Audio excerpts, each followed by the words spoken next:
Good evening, everyone. How are we all?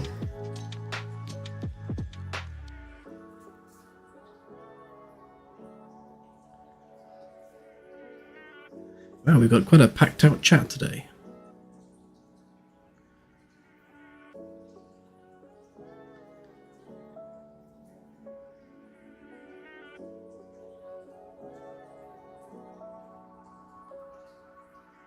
Great to hear it, guys.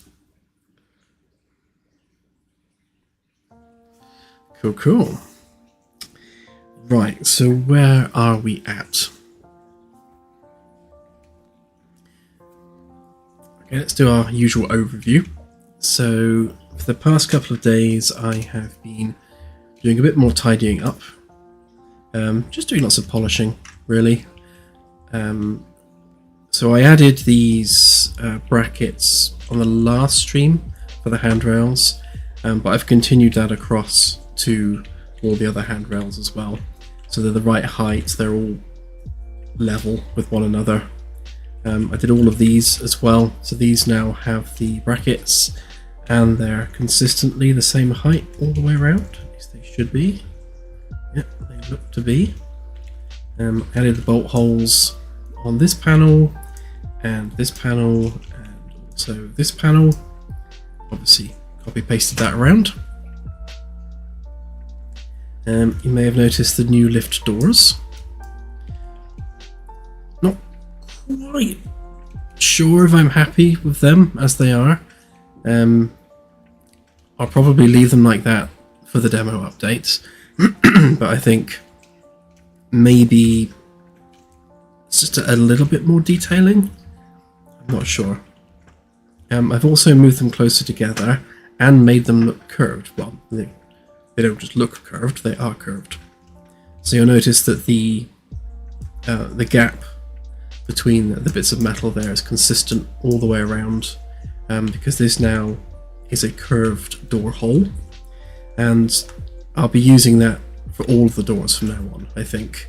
It's like over here, you can't really tell on that one, but you can tell a little bit. Because I've put a straight door in a curved surface, you get the effect where it's thinner at the edges than it is in the middle, and that just looks weird. It's a bit more of a hassle to make them curved, because obviously then you're dealing with pivot points, and the pivot point for such a small curve is like miles away from the door itself. But on the whole, physically it works better to have them curved, so I will go ahead and do every door curved from now on. This means that the gap between the doors has been reduced to this. I know that's an issue that a lot of people were complaining about is that the gap was far too large. So hopefully that's fixed that now. And what I just did about 10 minutes ago actually is I moved the lift over a little bit just to give it some clearance, because it was flush up against the wall, and of course that's not particularly realistic. There's going to be an air gap there of some degree. And see that I've done that all the way around. So specifically there's a 1-inch gap all the way around the lift car, just to give it some clearance away from the wall. And then the tracks, the sort of magnetic rails that it runs along, will be on the sides. So I did that, and I wrote a whole new master material. So all of these panels and floors and everything, they all use a basic master material that I wrote, and that master material was based on triplanar projection. And as you can see from this one, it was world aligned. So if we move the mesh, you can see that the texture stays static as we move the mesh around, which is basically what you get with world aligned textures. So what I've done is I've made a non-world aligned version of it, so you get the same benefits with consistent texture scaling globally, but it also sticks to the mesh. So it uses the mesh location rather than world location like this one, which is necessary for things like the lift and doors, anything that moves really. You may have noticed in the last build, as the lift moves, you get the texture shifting on the walls. So this will stop that from happening. And that's also going to fix the lounge chairs, the bridge chairs, and anything else I stuck a triplanar projection texture on which moves. So that should have fixed all of that. And the material itself looks like... Hang on, I've got way too many tabs open. Where's my other tab? Looks like this. So basically you've got all your different layers, including your grunge layer, and it's just doing a triplanar projection on the texture. Pretty much the same for each layer. The normal mapping was a massive pain in the ass, to be honest, because you can't just do a triplanar projection on a normal map. It just goes all kinds of wrong. So I took the epic version of their high quality world aligned normals and kind of picked it apart and redid it for just basic texturing, and that seems to work fine. And it all works with displacement as well, the nanite displacement,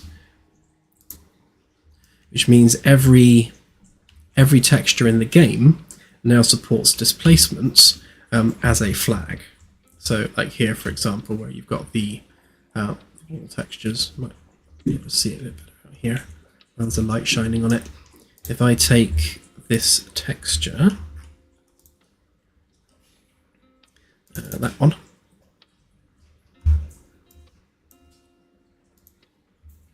so if I click use displacement and make sure that's enabled on the texture itself,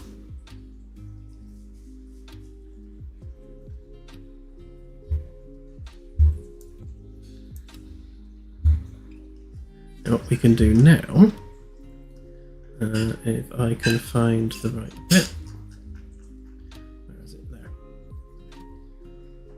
So I can now increase this to use displacement on any texture in the game.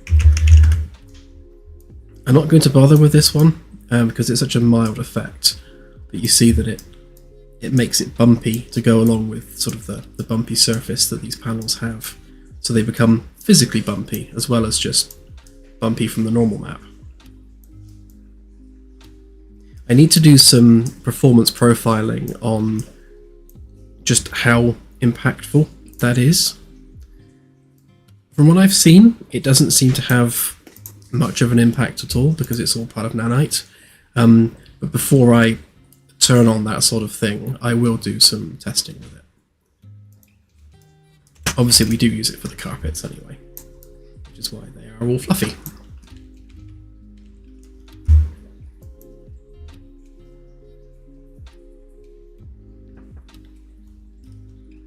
And wow, we have super chats already. Good grief, guys. The usual bed fund from Delta, thank you very much. We shall certainly get on with that. And backed up by Firstus, thank you, Firstus.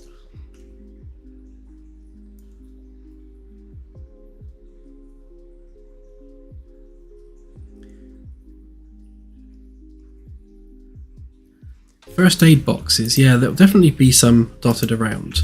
I've already kind of earmarked a couple of places, like in here. Once we've got some shelving, we can stick a first aid box in there. Certainly in the kitchen area, definitely need one in here. And probably one on the bridge as well.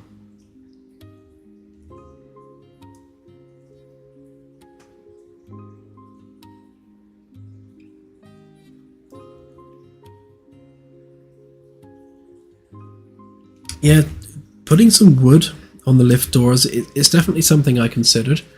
And there's no reason why the B deck lift doors can't be different from, say, the F deck doors, because F deck's going to have the engineering visual style, which, you know, suits the interior doors fine, but maybe have the wood up on B deck and then the metal down on F deck. It's definitely doable. And part of the ship customization will be able to change the color of these doors as well. So I don't think I'm going to have time for the current demo update, but it will be a case of you can change the color of the handrails, the trim color and material, and the door colors as well. So you should be able to really, really customize the interiors.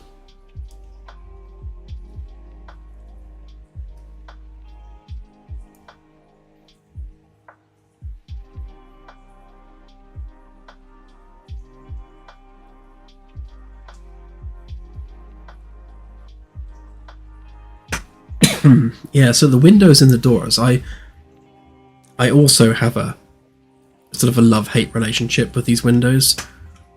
It is nice seeing the decks whiz by unless you're going up and down the lift, but yes, at the same time it is a bit weird having windows in the doors. I imagine they'll stay. I think the benefits outweigh the slight weirdness of having windows in the lift door, because it is cool just to see the lift whizzing past.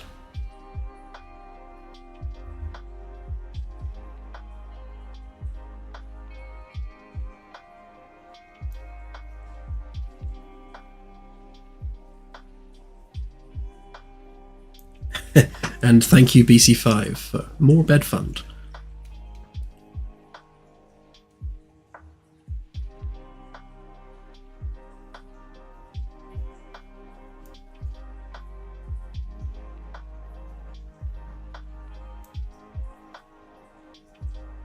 Yeah, the backer ships, they'll have the same framework structure. So all of the work I've done on standardizing the framework, that will be consistent across all the ships, because it helps make sure that everything is built consistently.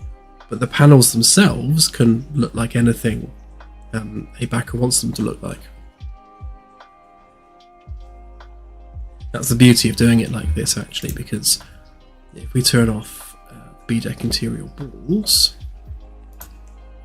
you essentially just have bare framework with bolt holes.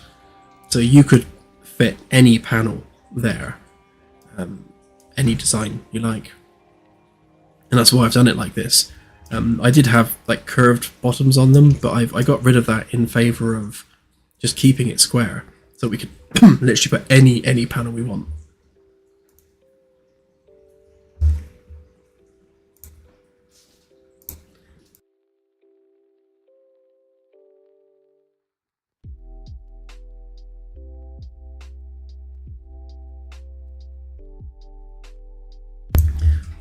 I was just having some water because for some reason I have a bit of a cough still. I'm blaming Claire. She's doing lots of washing and it's dusty. It's not my fault. Au contraire.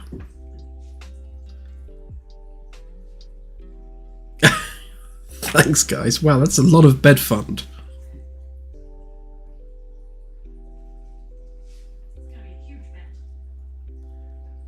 Yeah, we need one of those massive beds that fits 10 people.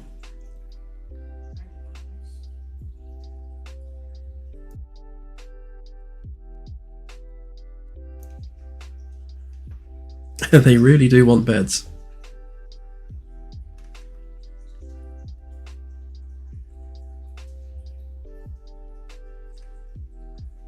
But yeah, back to the customization. You'll be able to do this per deck eventually. So if you want B deck to look visually different from C deck and the rest of the decks, then you'll be able to.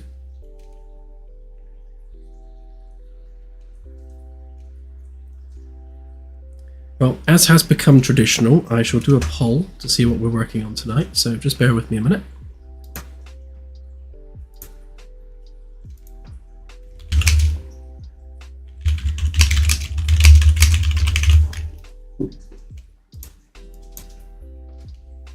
Don't lead him off the rails. Don't let him do it. Claire visibly cringes whenever I type something that's off of roadmap.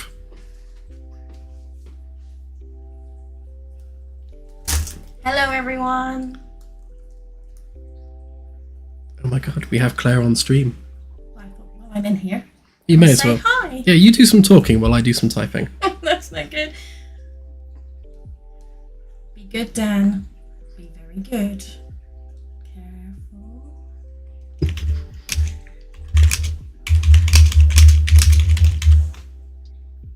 Hi, everyone.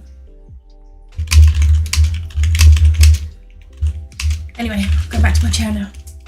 Was that it? Yep. I haven't finished typing yet.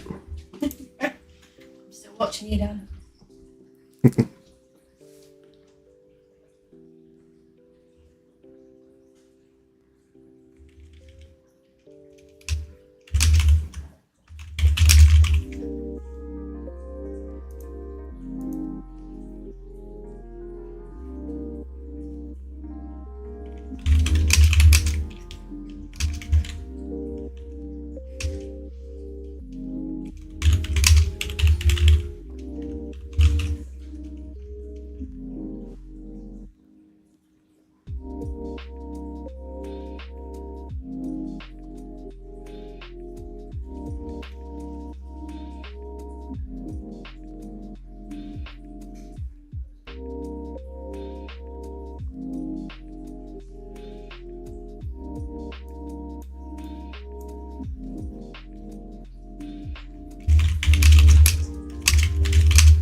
Oh, I can only have 4 poll options. That's no good.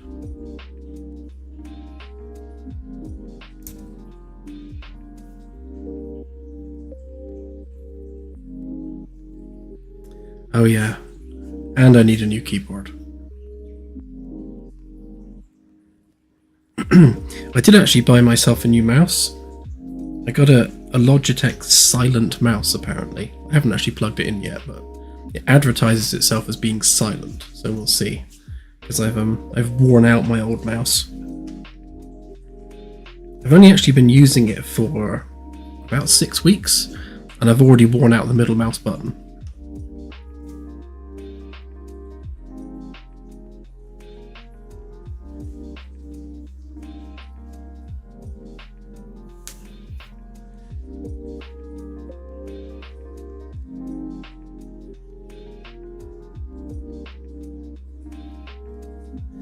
The sensors UI is the sensors panel on the bridge.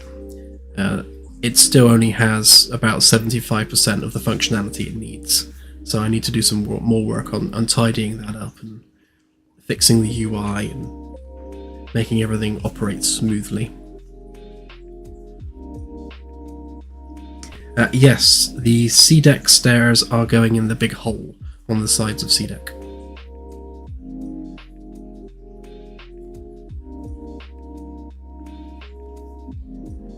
Hey Luck Dragon, welcome to the stream. Will you create damage conditions for power redistribution or for overloading systems? Yeah, definitely. The electrical system is simulated as such that it uses real-world electrical principles. So if you overvolt, or rather, more specifically, overamp a cable, that cable will heat up and melt and break. So yes, is the quick answer. If you overamp something, it's going to break.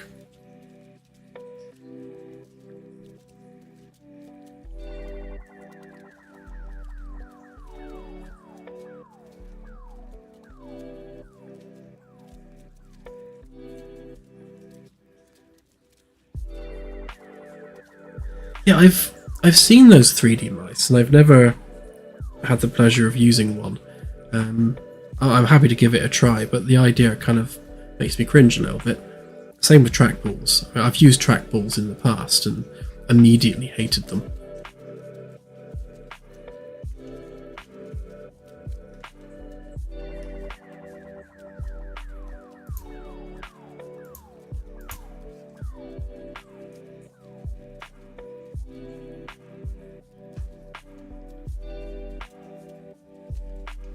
Okay, looks like we're getting a lot of love for VIP quarters.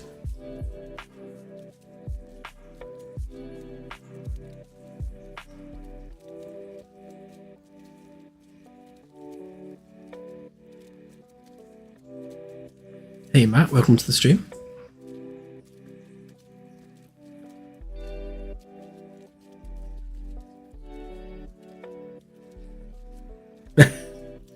That's a good idea, Firstus, but it only works in-game.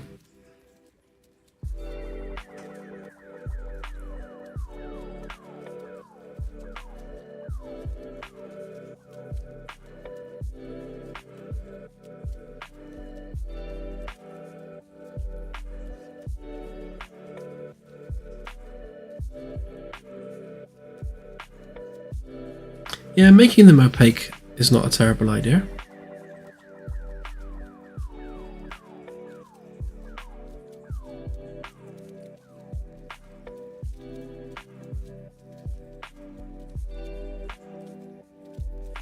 No, voice chat's not in game yet. I was talking about the I key, so you can press I to hide all the interior paneling.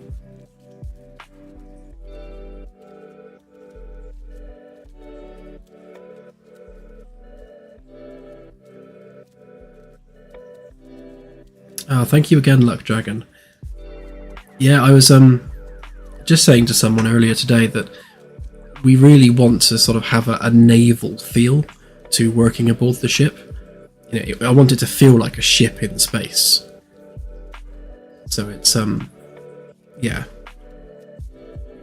There's something nice and familiar about that naval tradition in a space setting. It just seems to make sense.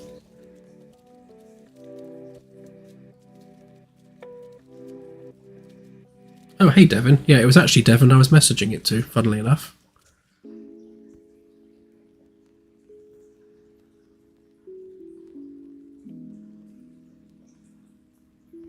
I'd recommend that everyone check out Devin's videos, including the one released yesterday, I think it was. They're a good overview of where we're at the moment.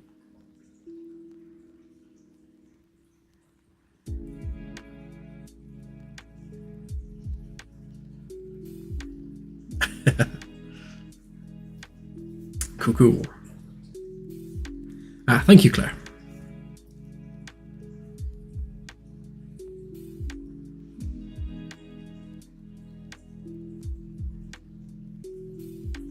Yeah, fish tanks is a very good idea and something that both I and Claire want.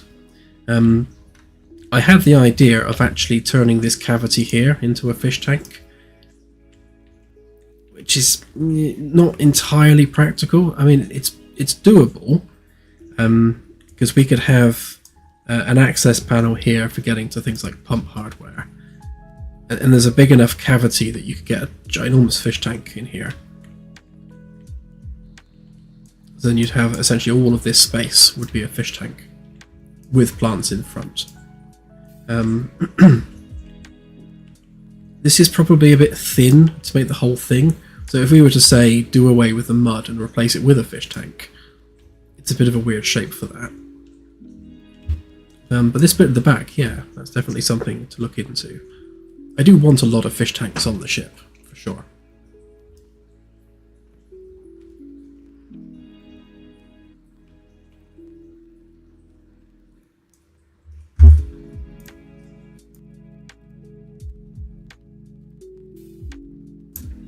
Okay, well, it looks like VIP quarters is the winner, so we shall go ahead with that.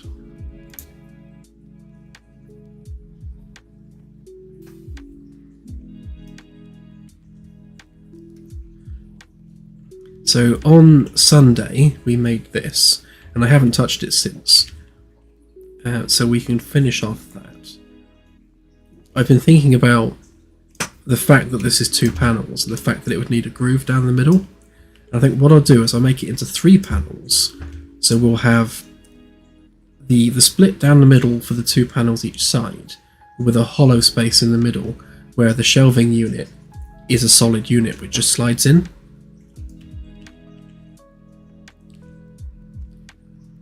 To be honest, that could be replaced by a fish tank as well. Food for thought. I was also looking at the the vertical ceiling extension in here as well, and how to best achieve that.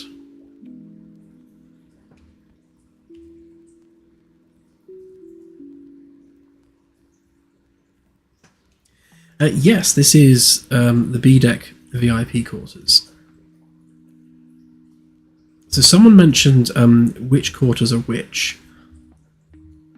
I think we'll let the view out the window determine that. So I would say the forward 2, which I think it's these 2. So the forward 2 quarters I think would be Captain and XO, because you have the best view out the front of the ship. And then the 2 either side of that, maybe Chief Engineer, Chief Science Officer, and then maybe the 2 closest to the stairs as guest quarters. But we'll have to start moving people in and see how it feels.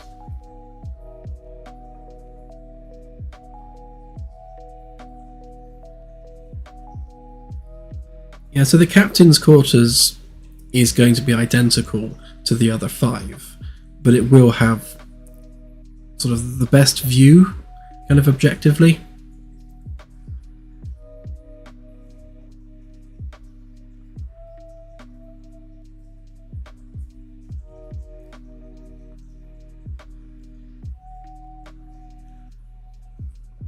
Yeah, I mean, there's operationally it makes sense for the captain and XO to be closest to the bridge. So if this was, say, the captain's quarters here, then he's right where he needs to be.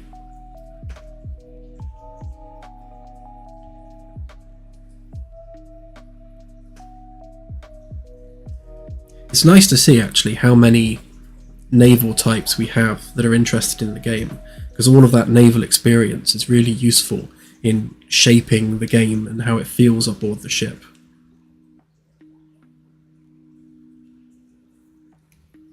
I've never served personally, so I can only go by what I read.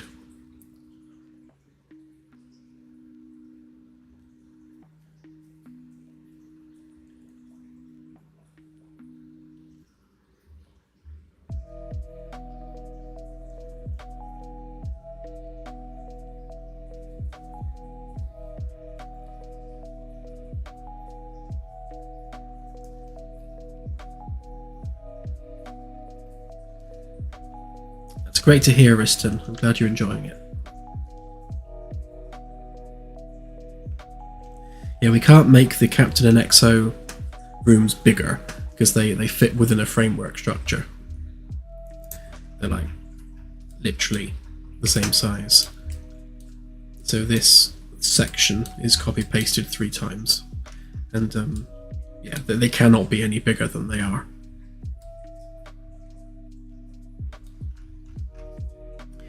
Right then, let's see if we can finish off some of these sections, maybe get both of these done.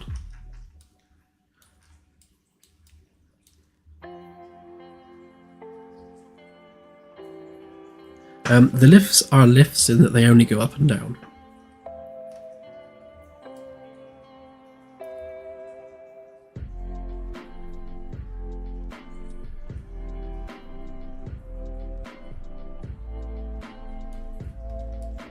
So I think the easiest way to separate this out is probably going to be chop it at the intersection there, make that a solid object, and then these can be copy-pasted panels.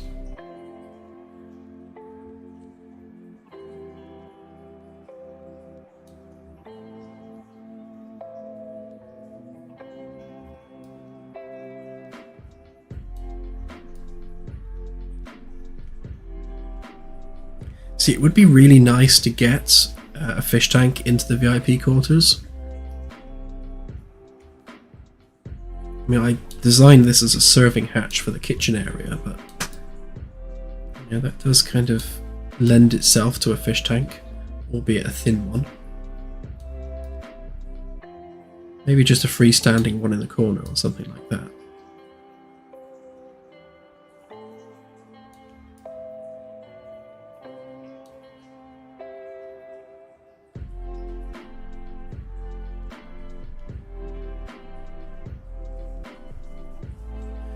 Max, yeah, the Admiral's yacht, I think, in the long run is probably going to be better served as a vessel in its own right with its own FTL capability. So what we'll probably do is implement that as a second ship that can be flown alongside the Magellan. So if you had a few Admirals on board, you could actually have a small fleet.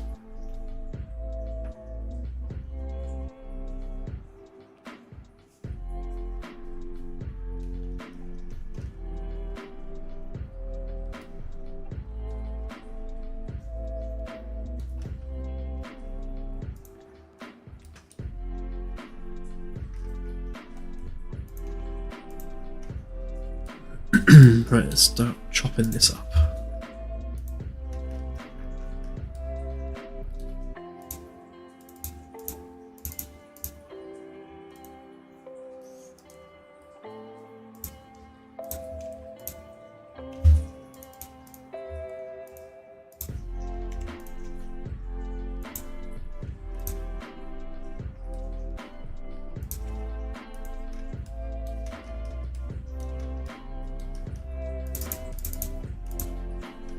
Fortunately, I didn't actually smooth this edge, so I can use it as a chopping tool.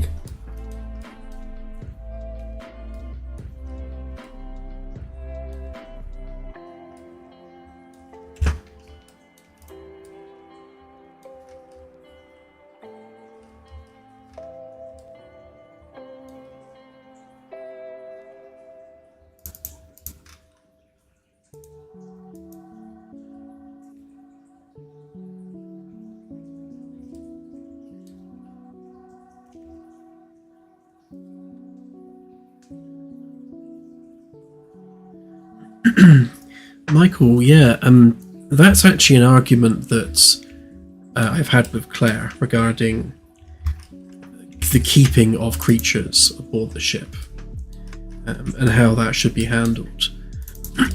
I mean, we will have creatures that are kept for study purposes, so, you know, like marine life that may have been picked up at one point on a planet, which, you know, we keep for study purposes, and then of course put it back afterwards because we're good custodians of space. But yeah, would an alien culture understand what's happening there, or understand the concept of, you know, a beloved pet? It's an interesting one. But for the sake of gameplay, yeah, people are going to want to keep pets, and it's going to be nice if you visit an alien world and there's a particularly fluffy thing that you like the look of. It would be nice to be able to have that as a pet in game, or just have it sort of freely roaming the ship.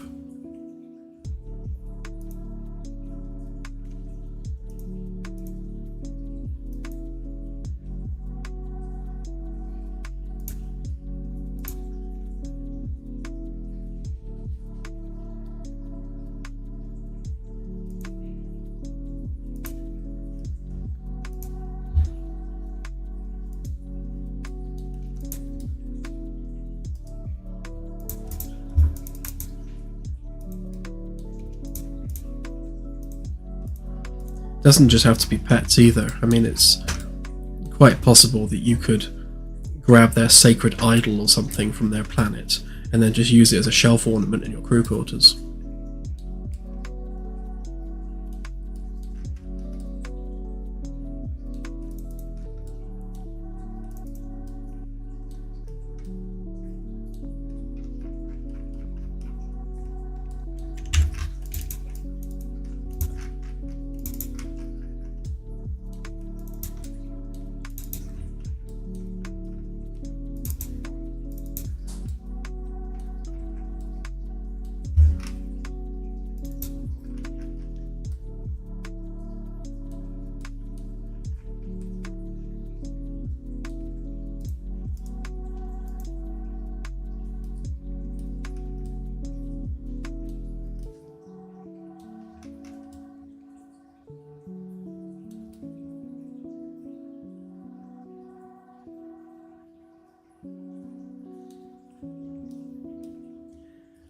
Yeah, the video player can't do live streams, but the author of the plugin I'm using said that they are working on live stream support, so hopefully that's something we can do at some point.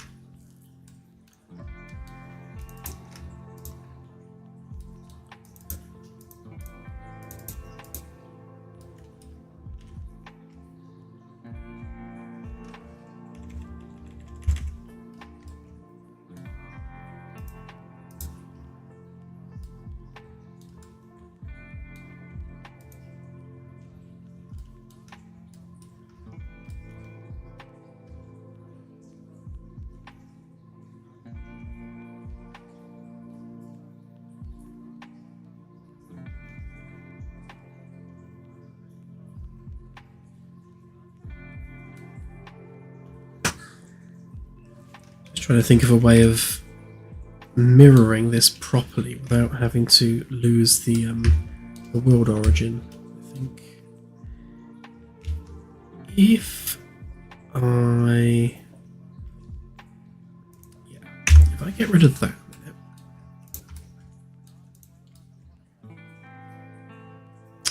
then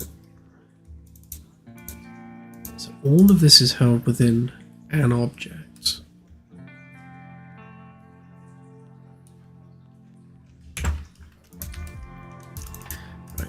Of that,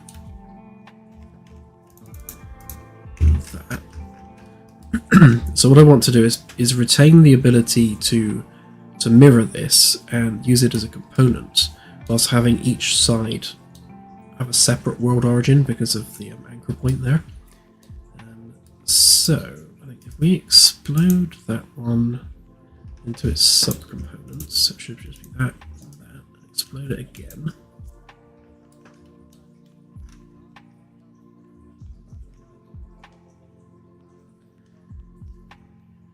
Make that one a group.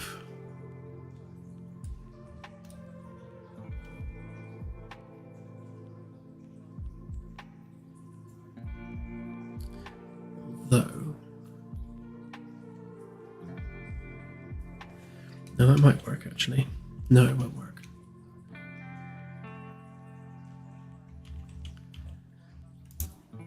No. Alright, no, ignore me, that won't work.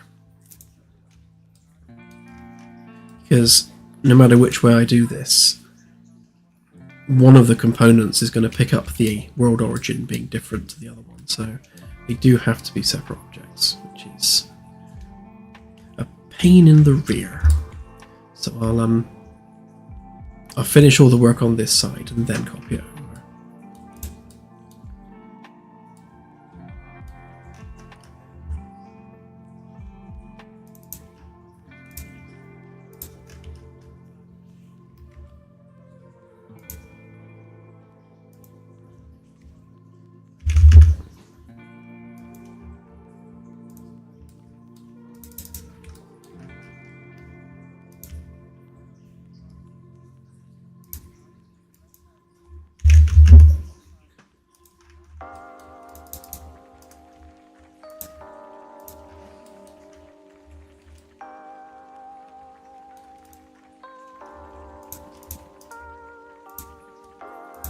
So there's our centerpiece.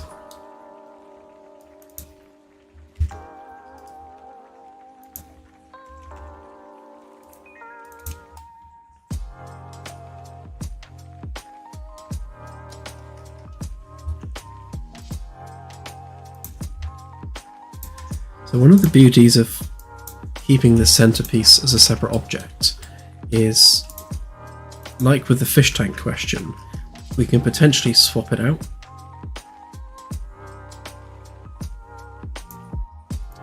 To see how much room we've got to play with.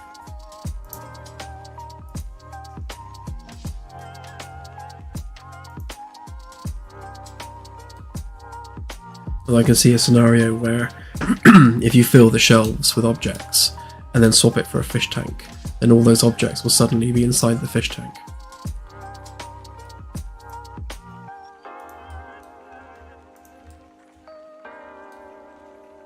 So that's that piece there.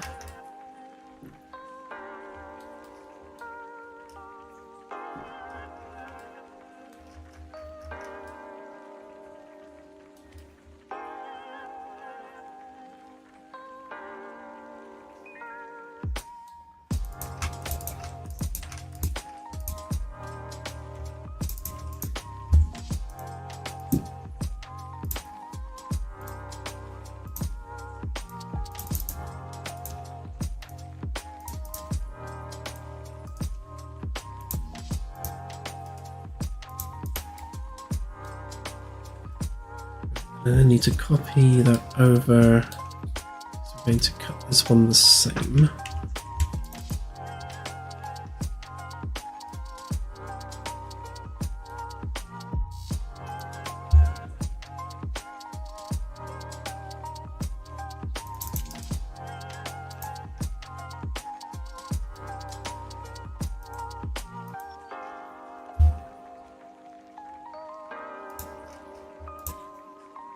Yeah, we will definitely have some robots of some description on the ship, doing various bits and pieces.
Should have checked to see whether this was smoothed first. Would have saved a lot of clicking.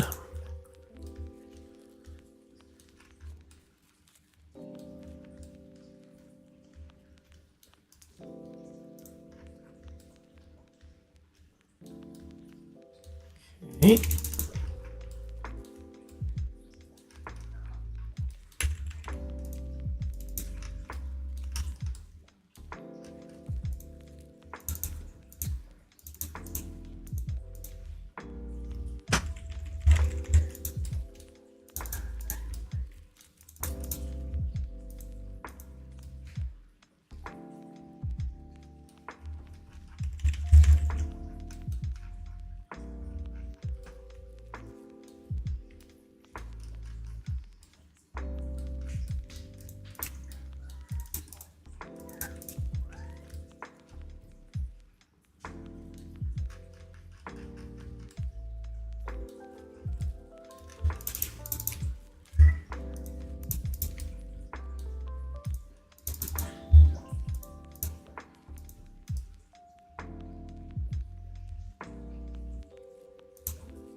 Right, so that's our base panel, and then that's going to be our insert.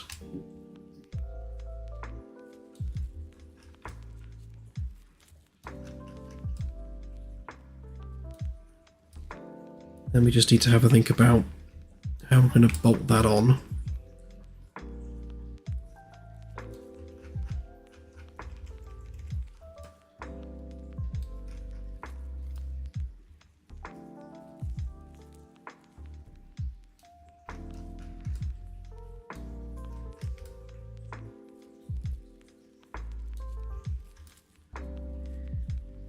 Do we extend that back, or do we leave it flat? That's another question.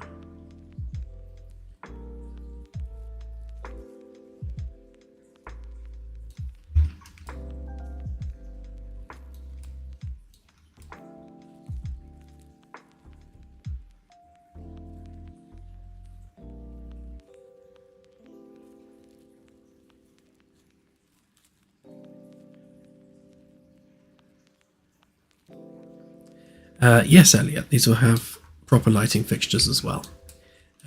I want to experiment with having taller ceilings. So if I turn on the B-deck top there, you can see we've got quite a lot of vertical space. And I removed what was a bunch of old framework just to see kind of how much space we got to work with. And the challenge is that the tops of the wall panels are curved, so you've got additional kind of space away from where the wall line is. So traditionally, I was using a 30 centimeter gap from the edge of the frame. So technically there should be a frame going from here to here across the top there, and then a 30 centimeter gap, and then our cavity. So what I'll do is likely just start the raised ceiling from about here and have that ceiling panel curve up to create the extra headroom.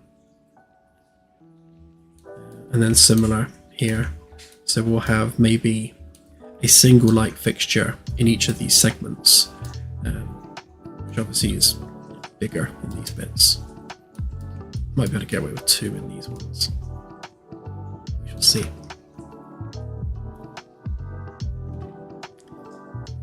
Delta, thank you. Ever contacted Dr. Becky? No, I've seen Dr. Becky quite a lot, and she's a great content creator and very knowledgeable. And it's definitely someone I would like to get in touch with when we're, I guess, in the right position for it. So when we're working on the Galaxy stuff and I guess we're within her wheelhouse, I think that would be a good idea to bring someone like that on board. I have joined David Kipping's Discord server of Cool Worlds fame. So hopefully I'd like to get him involved at some point, especially when it comes to exomoons, because that was his kind of area of expertise.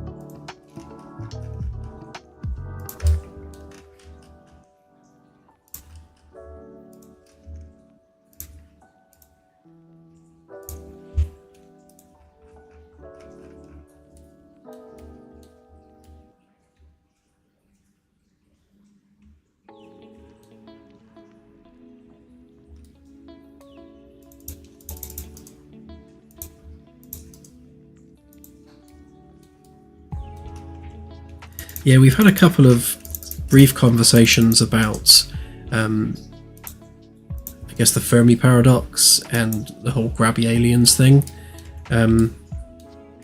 Nothing sort of game related though. I don't think he even knows, to be honest, that I'm making a game.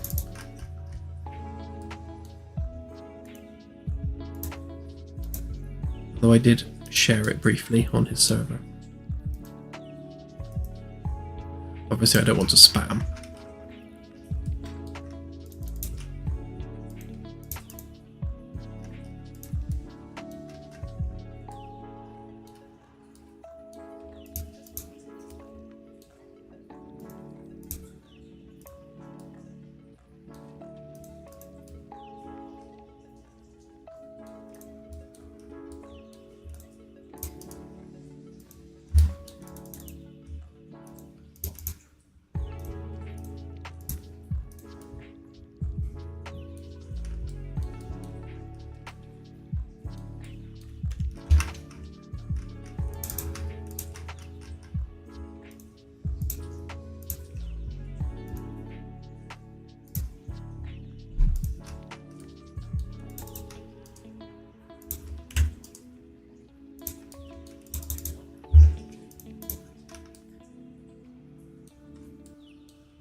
Thanks, guys.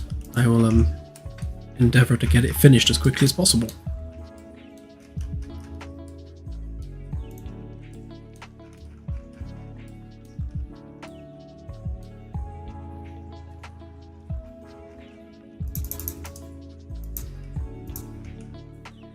Today we are working a bit more on the VIP quarters, which was the vote of choice.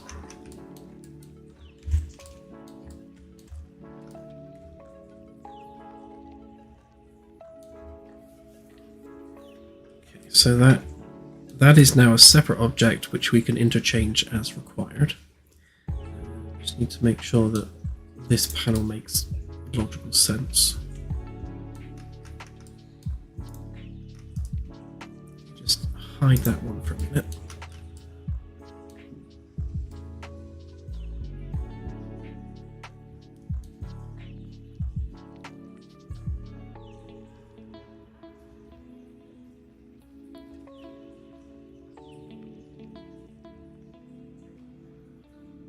Thank you, Delta, and thank you, Black Rose Bronwyn.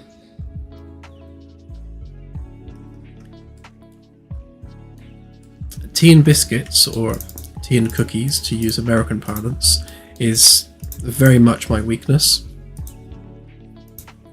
That's probably my biggest vice, to be honest. Tea and biscuits. If I have a cup of tea and a packet of biscuits, the biscuits just seem to disappear. Don't know what happens to them.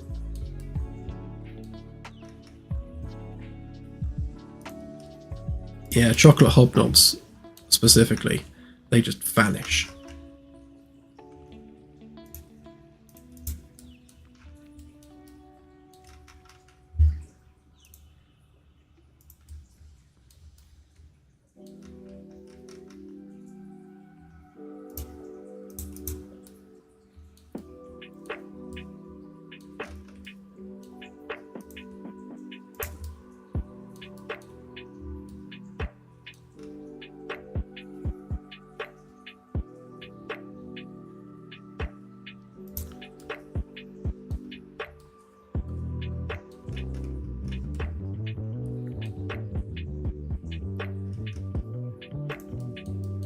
Hey, Zephod. It's a good question, actually. So since Kickstarter, the biggest two things that we've been working on are the sensors overhaul, the ship itself overhaul, and the addition of extra stuff in the galaxy. So some things have been fixed, some things have been added. We've got 18 million real world stars that were not there before. So that was quite a big job getting all that sorted. Obviously the data structure to support all of that was added. Various bits and pieces with the Galactic Generation code. I mean, to be honest, the entirety of the Galactic Generation code was completely overhauled, as well as the Star System Generation code. It's mostly all just been redone.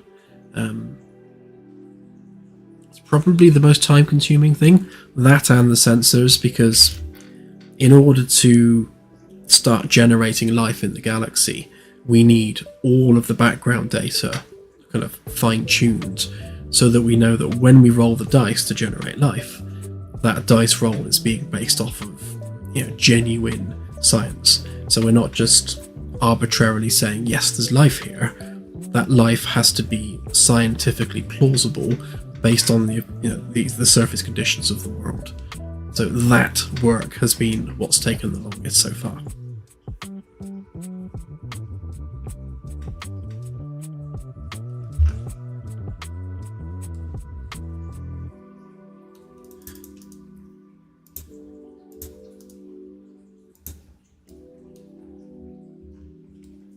To be honest, I think the most frustrating thing with what we've been up to of late is the fact that a lot of the work has been kind of core system work where it's all taking place behind the scenes with no obvious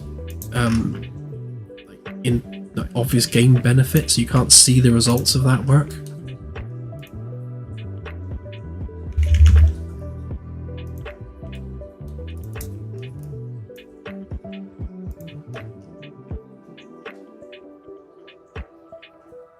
It does tend to happen from time to time. We'll go for a period of just working on core systems, and then, from the outside it doesn't look like much is going on, but internally there's an awful lot of coding going on, in the background.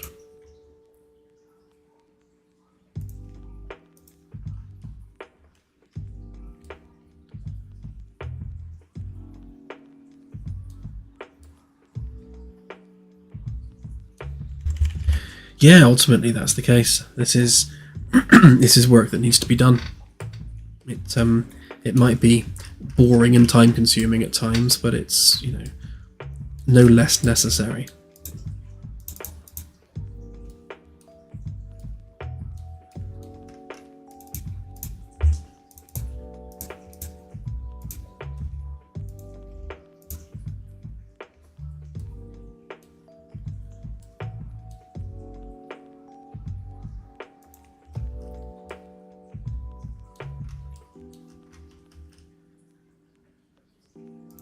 To be perfectly honest with you, Anassi, I can't remember when I worked on it last.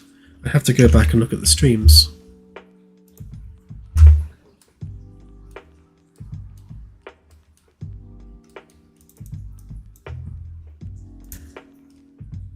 Yep, we've got 2 concept artists that are already engaged and doing their thing. One of them has responded back with their sort of final vision for the engines on the ship now.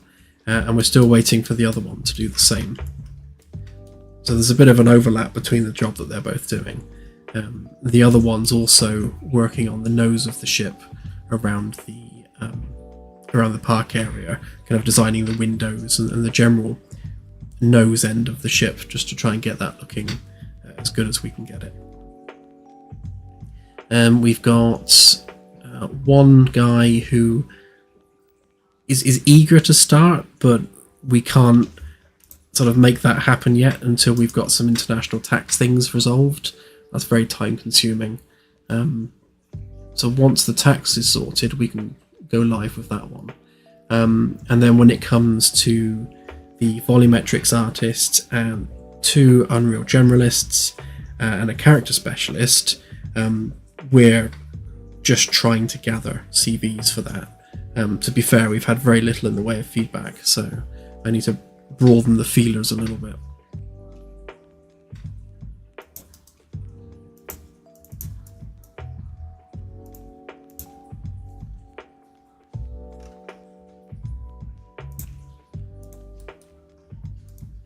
I'll likely put a lot of effort into that once we're done with this demo release.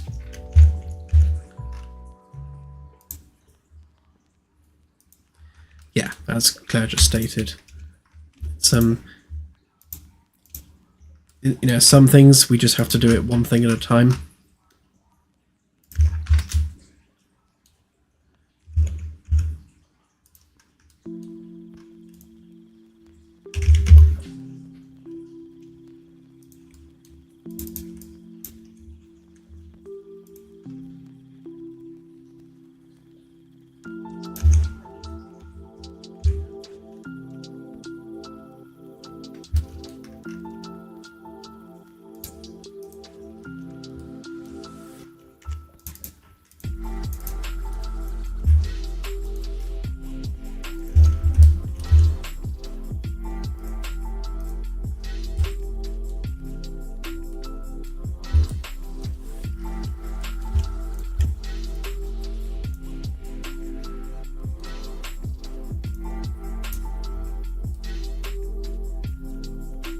Going to be a bit of a tight squeeze here, but should be alright. Kind of align that with the middle of there.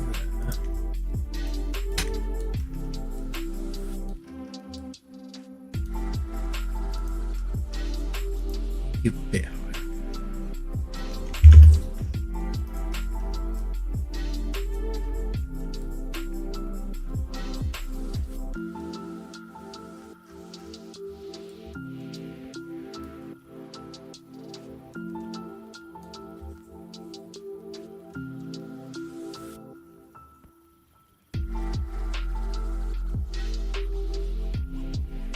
Today we are fleshing out the VIP quarters, sort of finalising the panels on this side and then making some more. I'll probably work on this archway next, actually, get the measurements for that sort of settled.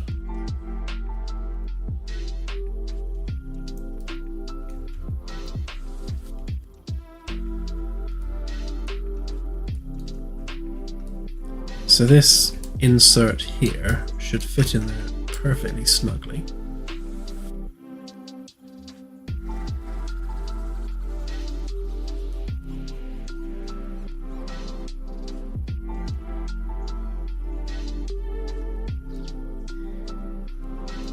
Do I attach it there, or do we just attach it from the back maybe?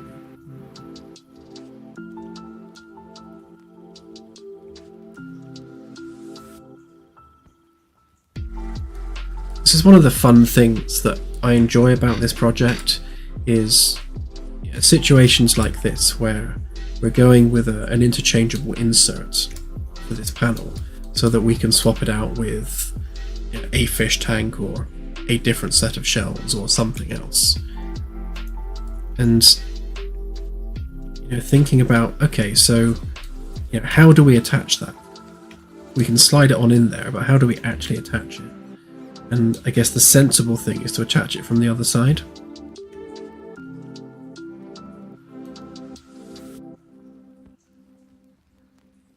But yeah, dealing with those challenges is what makes it really interesting.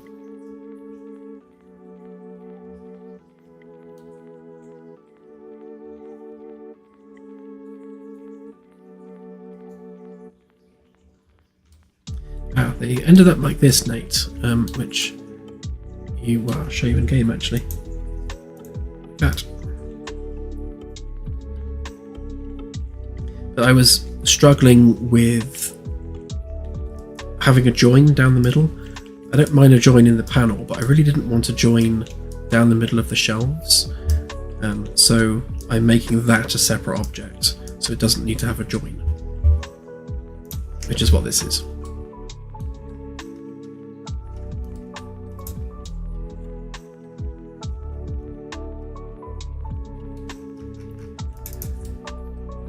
Okay, so I think this should be ready for the roundings.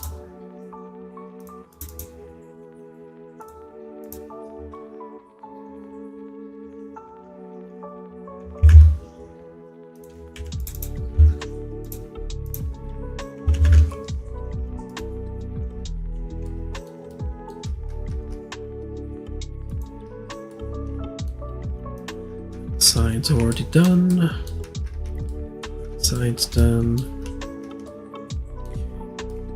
Just this side.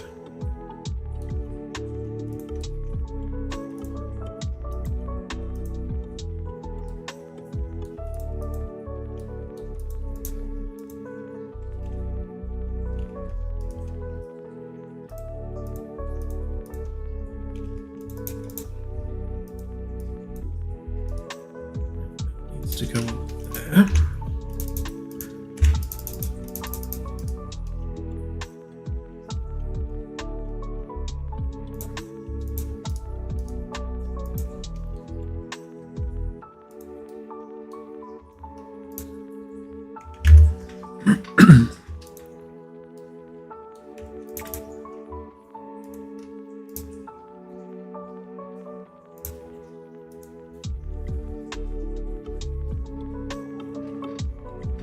JT, yeah, sure. Is there anything specific you're interested in?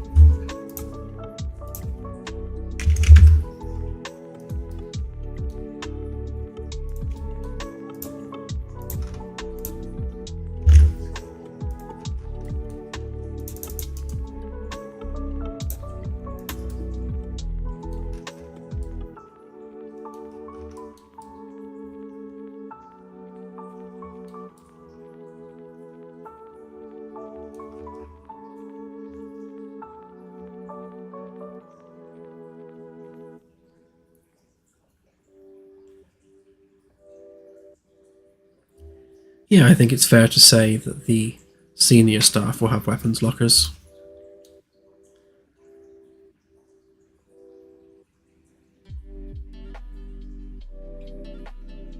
Again, we're basing it very much on real-world navies, so if it's normal for the captain of a ship to have a weapons locker, then yeah, it's something that we'll have.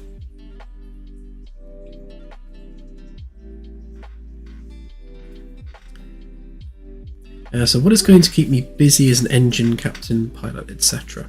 Engineer, even.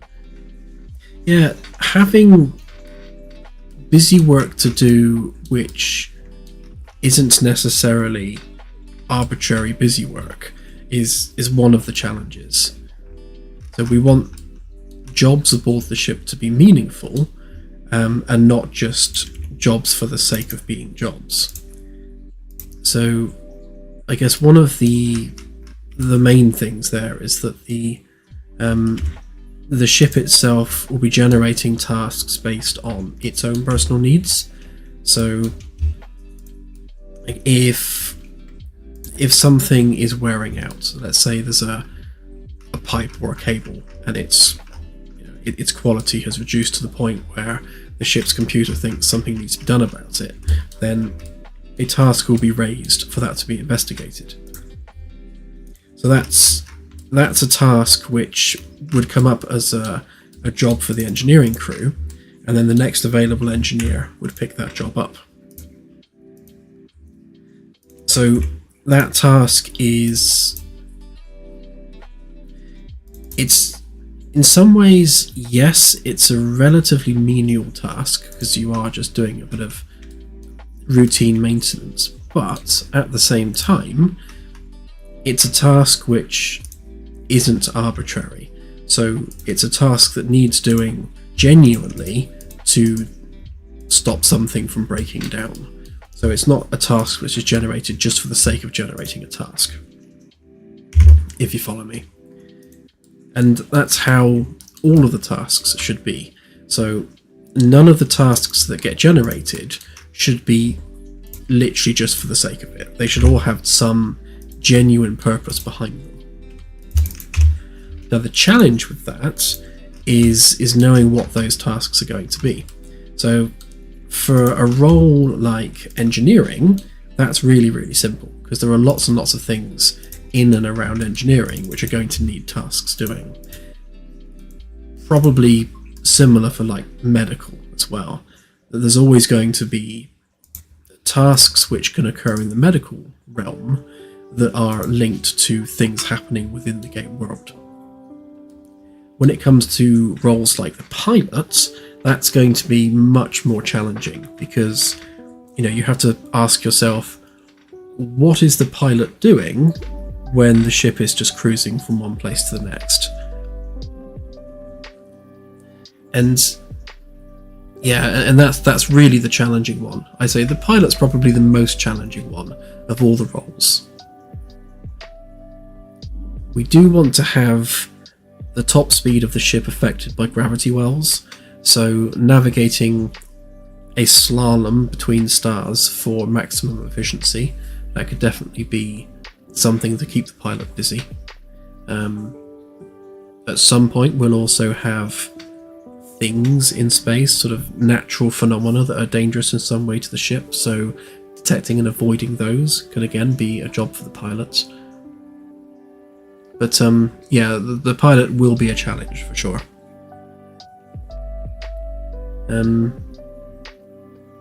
Just thinking on the other roles. So medical and engineering are both going to be easy because there's lots and lots of things that always need doing. Security is probably going to evolve around weapons training, patrolling the ship, tasks of that nature, and providing security detail on away missions. The stewards' roles are probably mostly going to be focused around ship upkeep, so things like watering plants, cleaning floors, unblocking the odd sink or two, just general upkeep tasks. Science should be a relatively straightforward one because across all the different labs on the ship there's going to be plenty of science tasks that need to be done in support of whatever's being researched at the time. So there'll be lots of things generated for that. And deck crew is mostly going to be moving things around. So there's generally speaking a lot of just odd jobs that need to be performed aboard the ship. I guess the way to look at it is that each department aboard the ship will have a list of jobs. That jobs board will be visible and available within the game world, and the NPC crew will help themselves to those tasks. They'll generally just pick the first task on the list and toddle off and complete whatever that task is. We want to leave it optional for players, at least in the sandbox, as to whether or not they complete tasks within their department. So if you want to just completely get stuck in and grind your way through those tasks to make sure the task sheet is always empty, then you'll be free to do that. If you can't be bothered to do that and you just want to hang out aboard the ship, then you'll be free to do that as well, as long as you have enough NPCs to pick up the slack. So within the sandbox environment, we want to maintain that freedom of choice. In the single player campaign, that will be different. You'll be assigned a task and you'll have to complete it.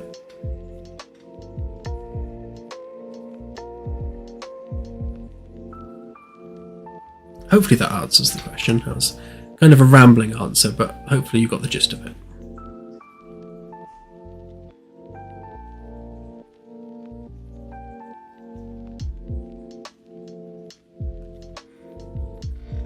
Dirty Beggar, thank you. Great name, by the way. I hope you stuck around to hear me say thank you. It's always a pleasure to share what we're up to.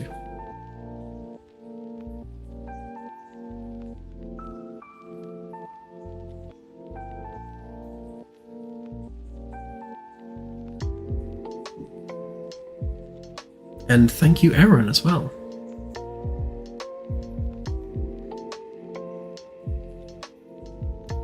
So the scripted story is going to be for the single player campaign. The sandbox and the single player campaign are going to operate quite differently. We want to keep the sandbox literally as a sandbox, so we want to place very few limits on what the players can do, whereas the campaign is going to be completely the opposite to that, whereby you will have an actual shift schedule, you'll have to sleep, you'll have jobs that are assigned to you that you have to perform, and that's all part of the personal narrative of your character as your character works through the story. So that's going to be a narrative-led experience, as opposed to the sandbox, which is literally do whatever you want within the confines of the game.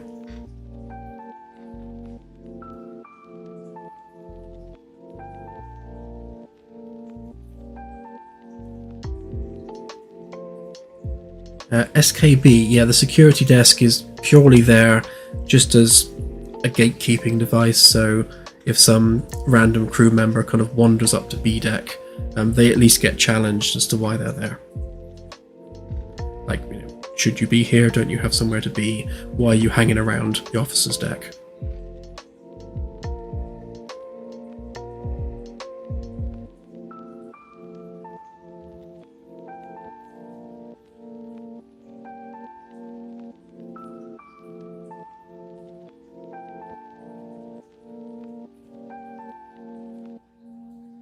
CSI, yes, I do indeed have Builder's Tea. Well, I had Builder's Tea until I ran out of Builder's Tea.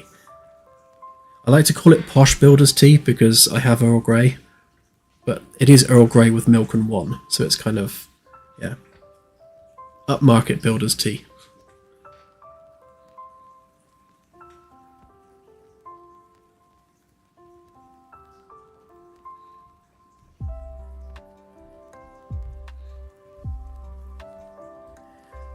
Zephyrd, yeah, in terms of the downtime... Oh, just hang on, I got a noisy chair. Yeah, in terms of the downtime, that's where we want player choice to be the factor. So whilst your department might have 20, 30 tasks on the task list, you can just leave the NPCs to go and complete those tasks.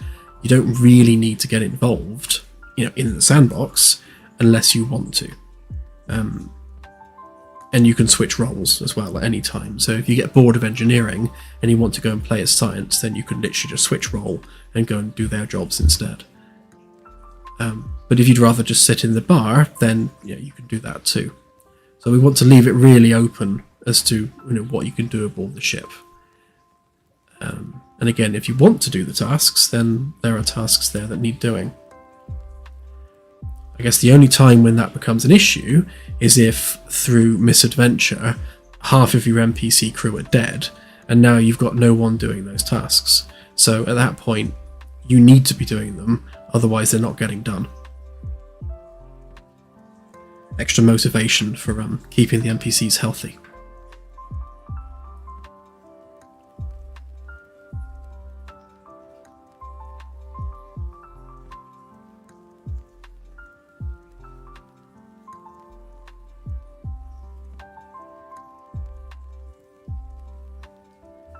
Sorry, I think I've missed about a dozen questions there.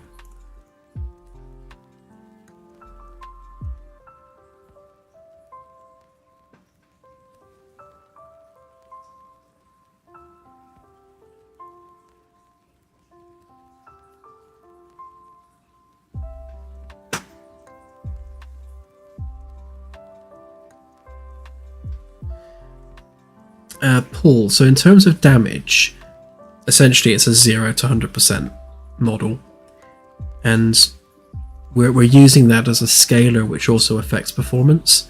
So something at 0% is completely non-functional, whereas something at 100% is working perfectly. Something at 50% is going to be flaky and kind of like a light bulb at 50% would be flashing on and off regularly. Things like that. So we'll use that health scalar to derive performance.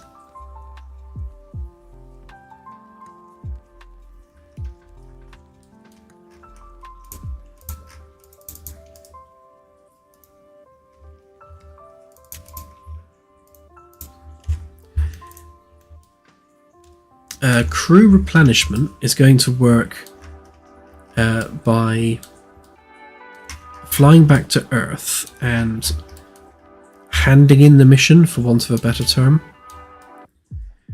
Hang on, I've just lost some geometry there. Let me just find that again.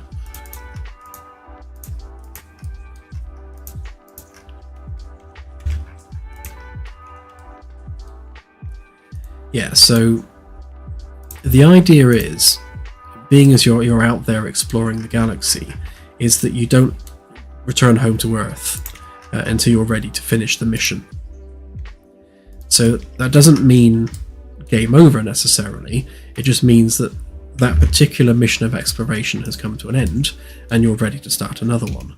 So you would restock, replenish, replace any lost crew members and go out on a new mission with the same ship and whatever new crew member you've got. If the ship is completely destroyed, that is a game over scenario, and then your new mission will be with a brand new ship and a brand new crew.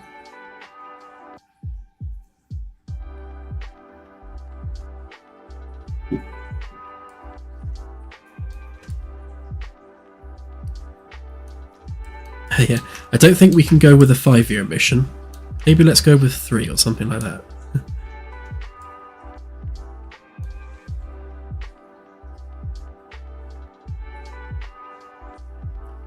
Zephyrd, thank you. Could there be any danger to faster than light travel if the shields are down? Also appreciate your continued development. Thank you. Generally speaking, no. In fact, you'll have to lower the shields to go to FTL because of the way the fields would interact. So the FTL ring around the ship has a shield grid either side of it. So when the shield grid's active, it's going to severely mess with the FTL field. So if you think about the way an Alcubierre drive works, the ship itself isn't moving. The space within the bubble is completely static, and it's the bubble itself which is moving through space. Any matter that interacts with that bubble, it either gets pulled around to the back of the bubble or collects in sort of the wake of the bubble. The jury's out on which of those things happens. I've heard both discussed when discussing Alcubierre drives. The worst of which being that it collects any matter that it encounters at the leading edge of the field, and when you drop the field and come out of FTL, that essentially creates a death beam of matter towards whatever you stopped in front of. So we probably won't use that version of it within the game.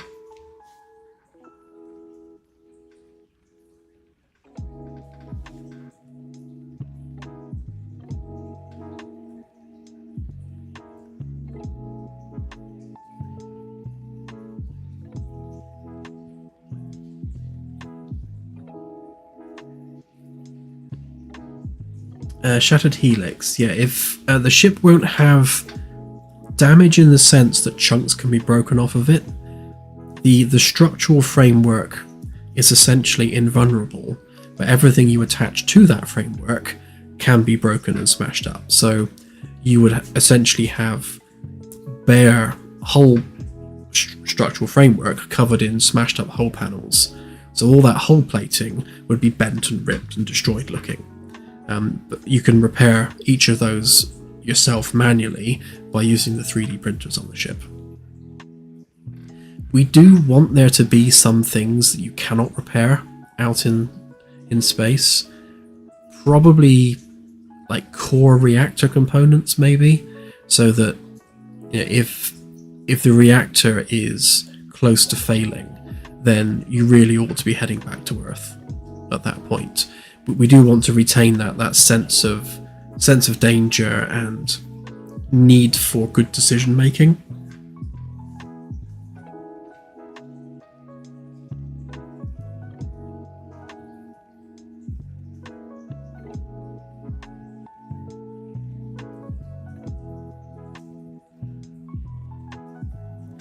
Yeah, if you fly into a planet whilst at FTL, I imagine the amount of mass and matter would overwhelm the FTL field, and you would just pancake.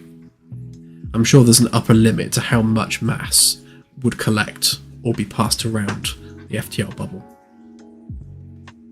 There's probably some maths even to define that as an actual value.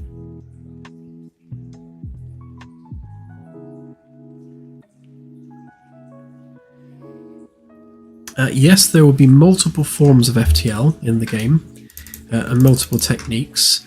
And yes, you will be able to retrofit your ship with those different techniques. So we'll have hyperspace, definitely, and it will be Babylon 5 style hyperspace as opposed to Star Wars style hyperspace. So it won't be like a tunnel hyperspace, it will be an actual dimension, I suppose you'd call it. We'll have interdimensional travel, we'll have wormholes, we'll have like jump gate, or Stargate that are not Stargates.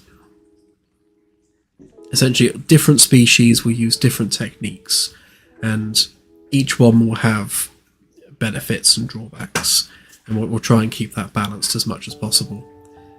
Ideally, we want it so that the really, really high-tech aliens use much better and more efficient ways of traversing the galaxy.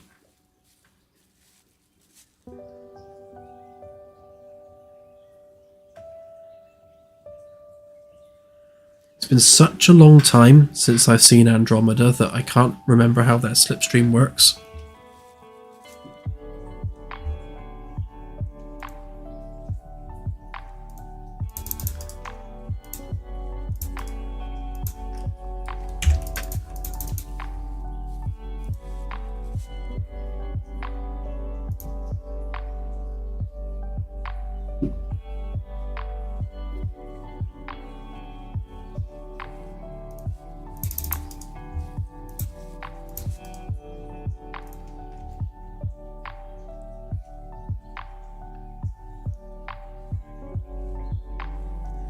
Zephyrd, yeah, the Minecraft Nether is exactly how hyperspace works in Babylon 5.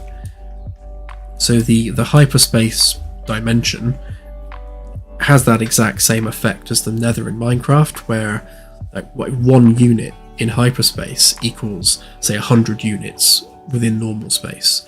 So every 100 units travelled, you've travelled 100 times further in normal space.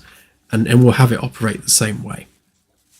So again, you will transition the ship into the hyperspace environment, and then you'll have freedom of travel in any direction within a 360 sphere. And it will be multiplicative, whatever the word is, in the normal space. So whichever direction you fly in, you will fly that much further in normal space. We just need it to be dangerous so that you don't necessarily know where you're going. So the way it works in Babylon 5 is there are hyperspace beacons within hyperspace, and if you deviate from the beacon, then you can become completely lost in hyperspace and end up anywhere in the galaxy. Just you need those beacons to navigate. So we need something similar. Maybe not quite that extreme, but certainly similar.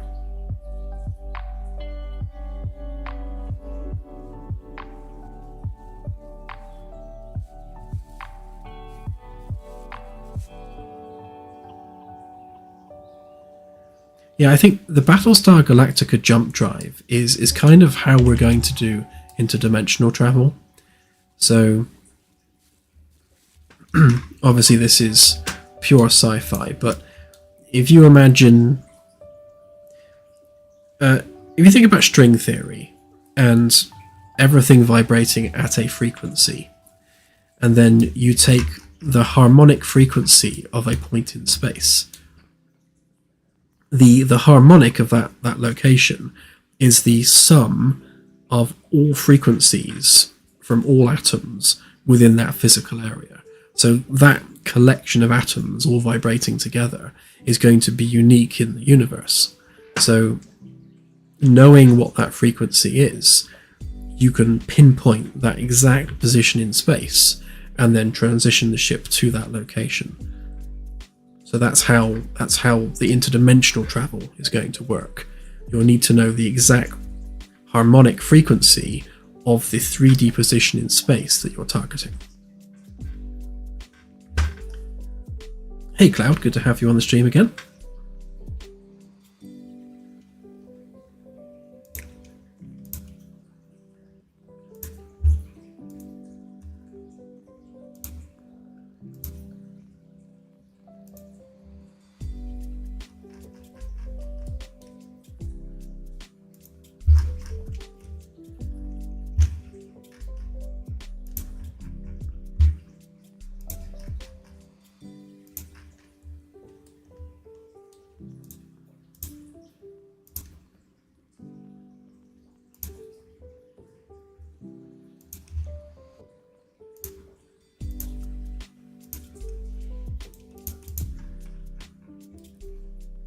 Well, if we have an improbability drive, we'll also need space whales.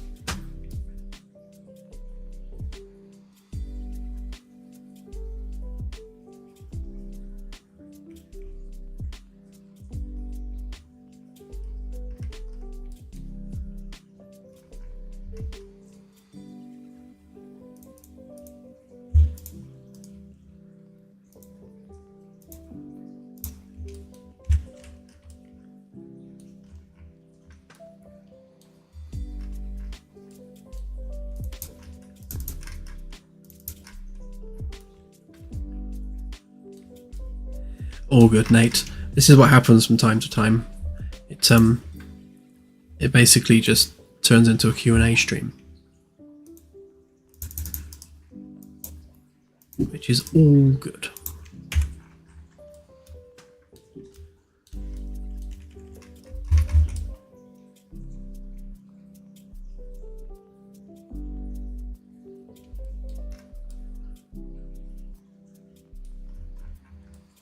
So they should fit together nice and snugly. Hello, autosave.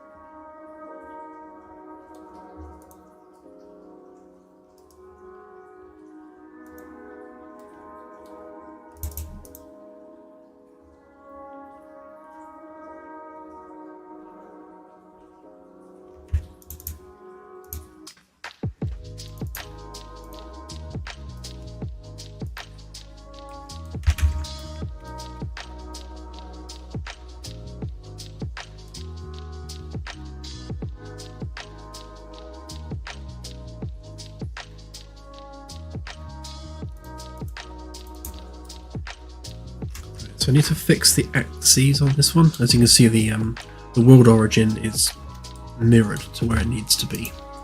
So I just need to fix that. Also, the subcomponent as well.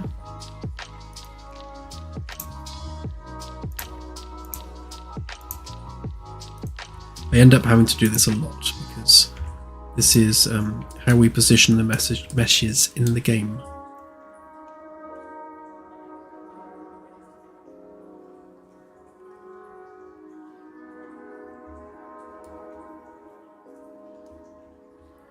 Yes, there will be external hull-based maintenance to perform.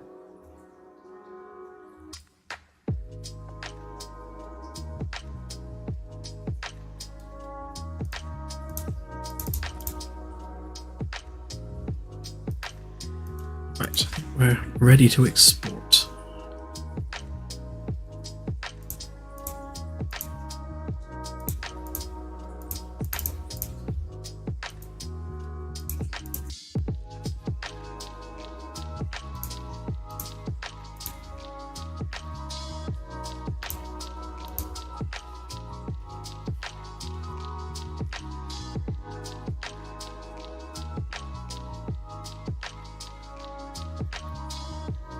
Yeah, that's not a bad idea, Nate. I'm sure there's plenty of spaces where we can put shelves like that.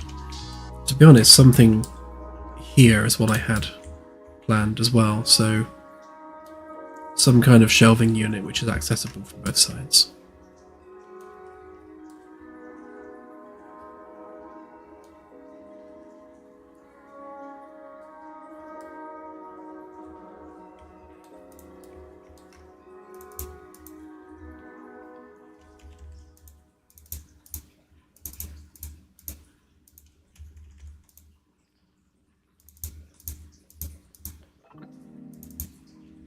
Okay, that one looks good, so we'll export that.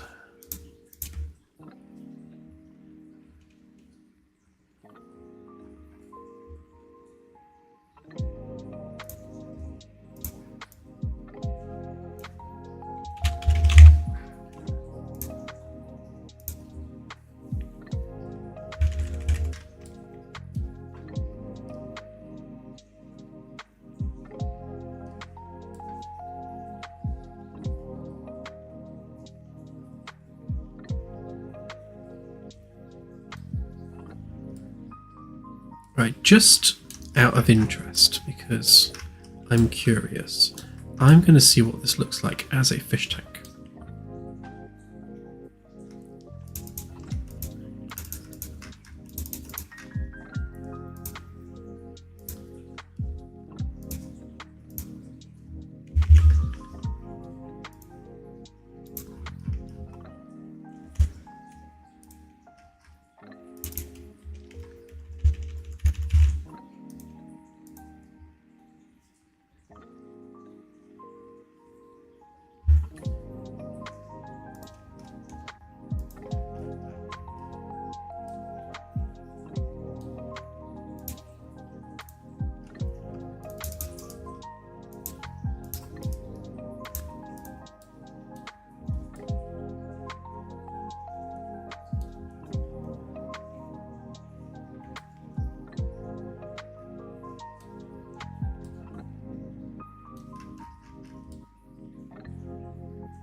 Yeah, it's, you know, if you look at the fish tanks in Star Citizen, in some of the ships there, it's like there's no way of feeding them.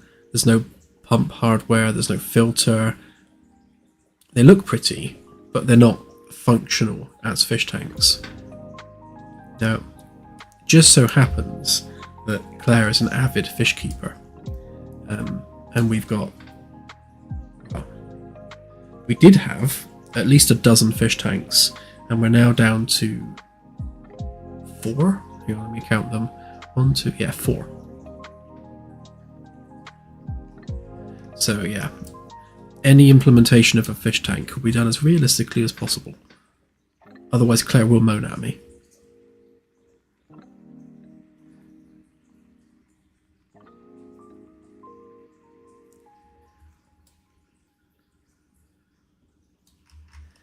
Just thinking, if I make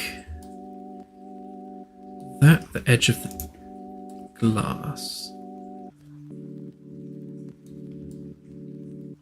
then we need a glass frontage with a wooden surround. So if I take this mesh here.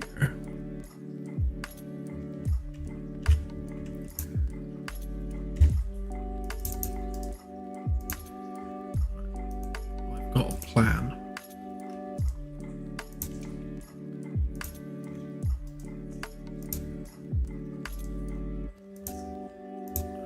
Join those together. Move them up out the way. Get rid of that.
don't think I've quite left enough room there, so I'm just going to extend that a little bit.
Okay, fish tank. Well, ish.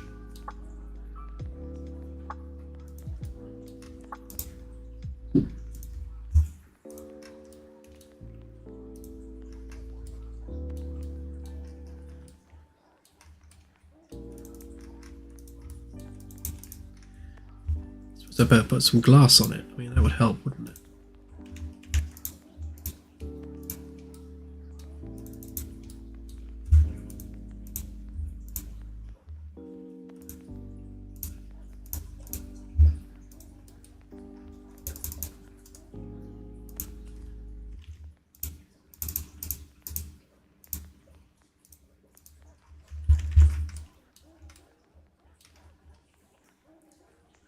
So obviously that's a really, really basic fish tank.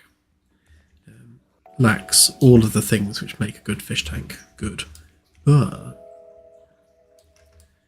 just as a test, we'll see how that looks.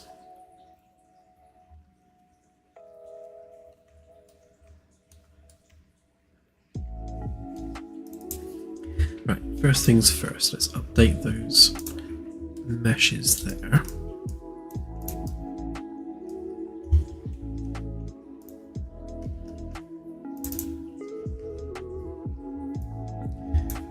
Too many tabs.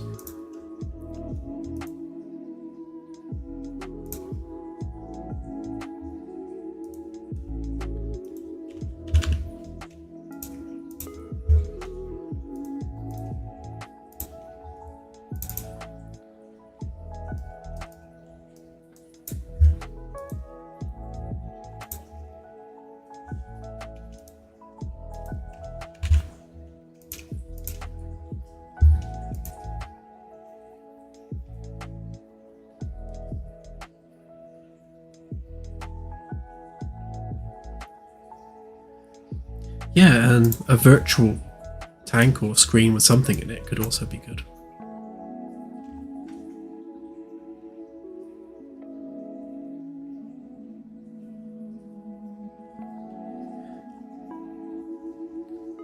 So the demo is something that we'll be updating periodically.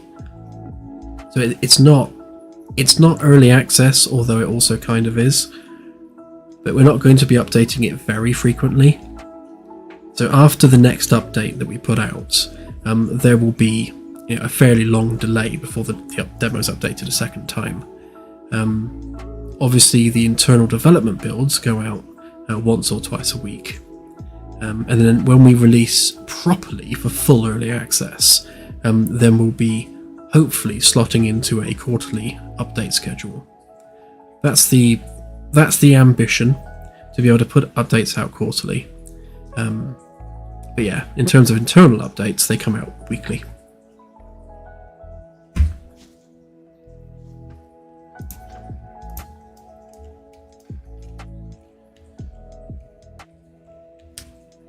Okay, right, let's update that framework as well.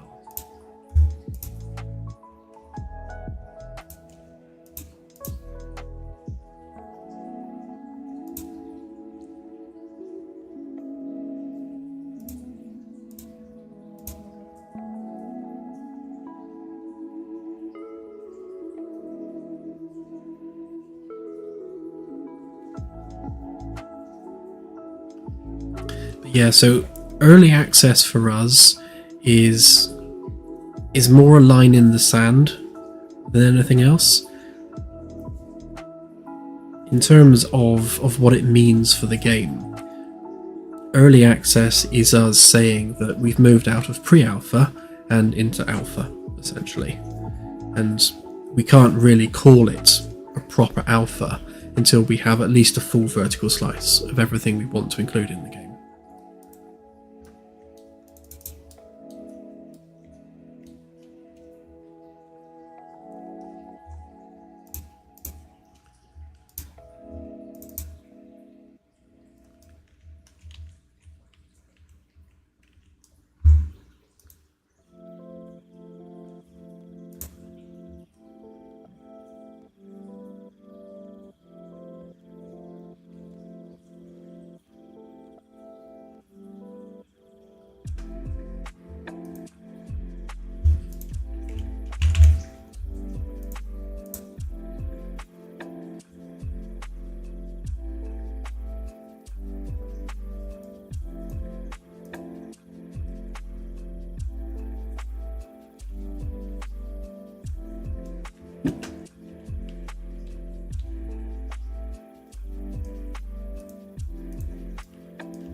Right, so make sure we're on the right level. We can drag in the shelves.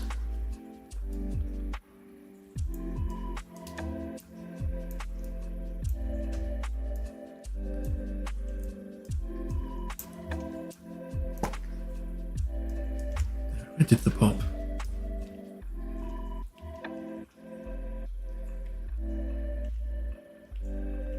Yeah, that's pretty much exactly how I wanted it to be. So we get the shelving unit we want without the join down the middle. Right, let's just clean up some of these meshes a minute. So we want to sort out the normals.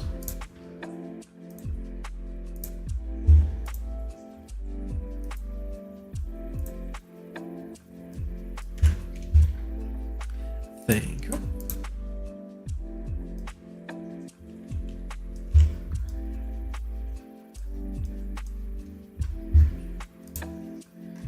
Right, now if we hide this one a minute. Let's pop this one in.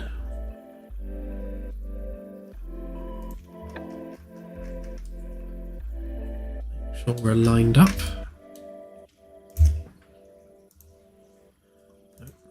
lined up looks like.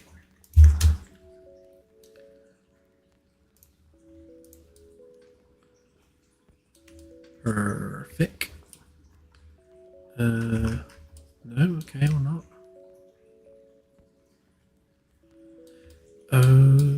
Oh, hang on.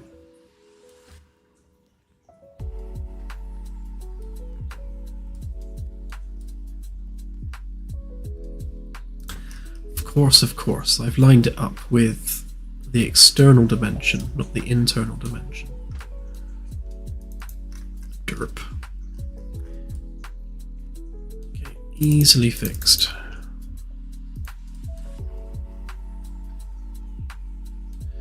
Well, actually, easily fixed, assuming that the internal axes are facing the right way. Which I bet they're not.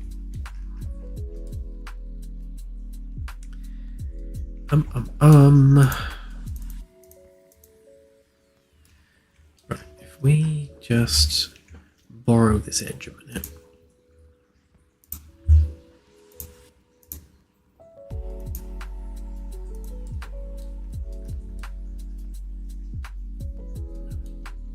Try again.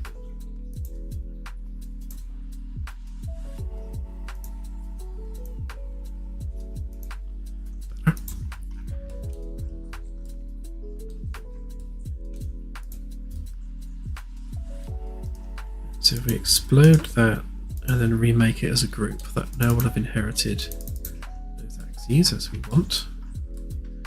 Which means if I get rid of that. No, I can't get rid of that.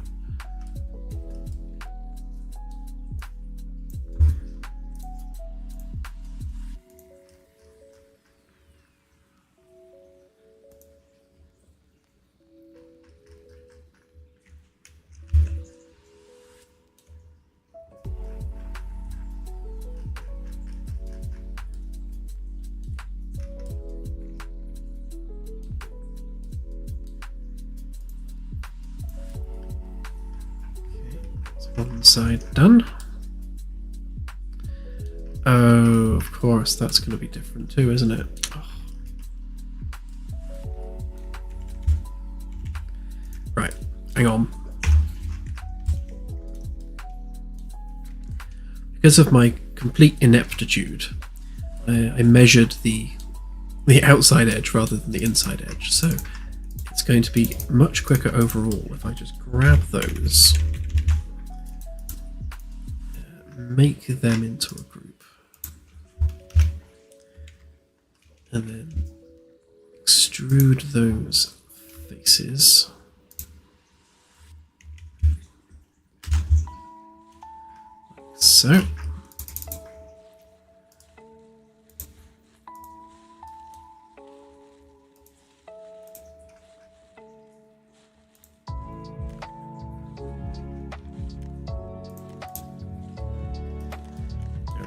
Now it fits.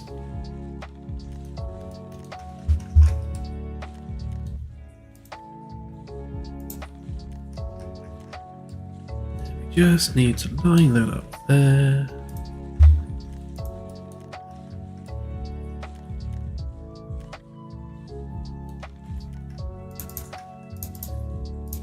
And then we may as well steal that edge.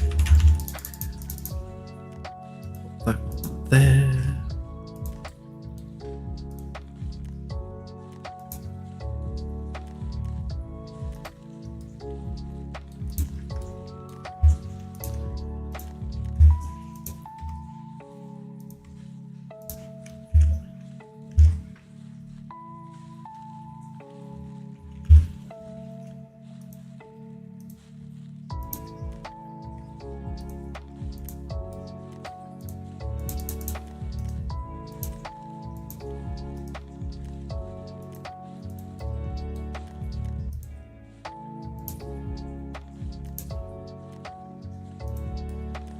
Okay, why is that selecting both edges? Oh, I see, it's only on one side.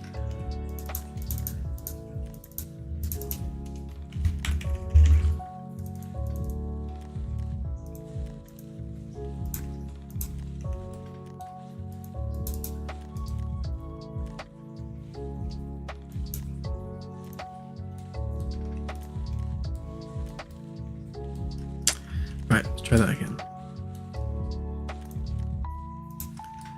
Get that edge, get that edge, make a face.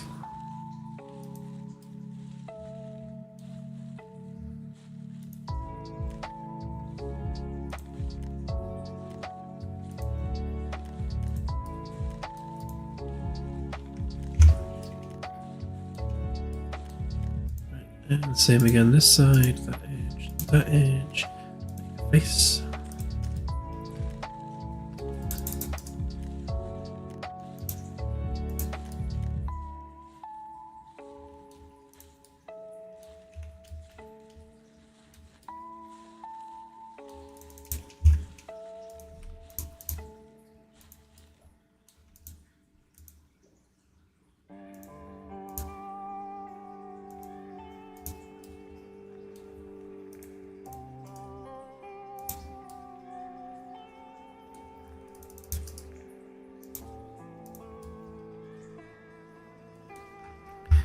Much better.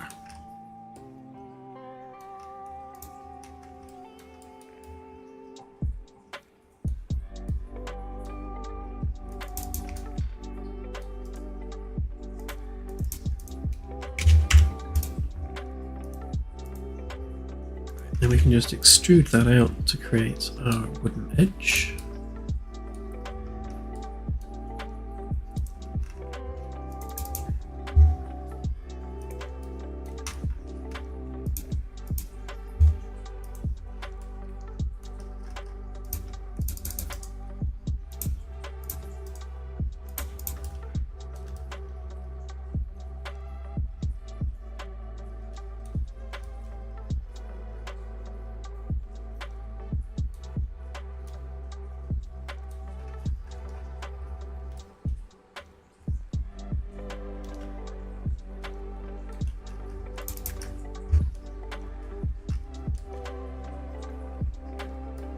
Wondering whether I add a lip over there. I think I will.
That's better. That actually genuinely fits now.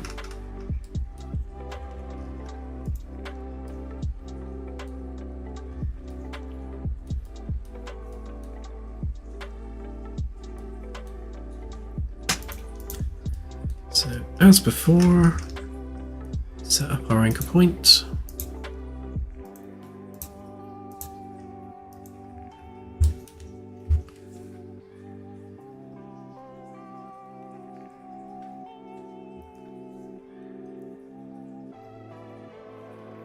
I love the term she shed, that's really cool.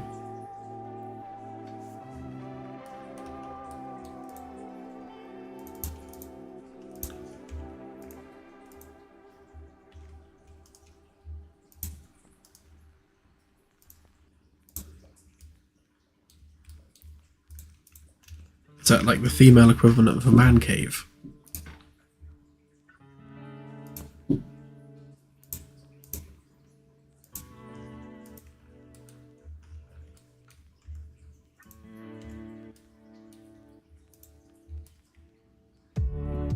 It's true though. Once I get the dev shed all set up and working, it'll only be a matter of time before Claire fills it with fish tanks.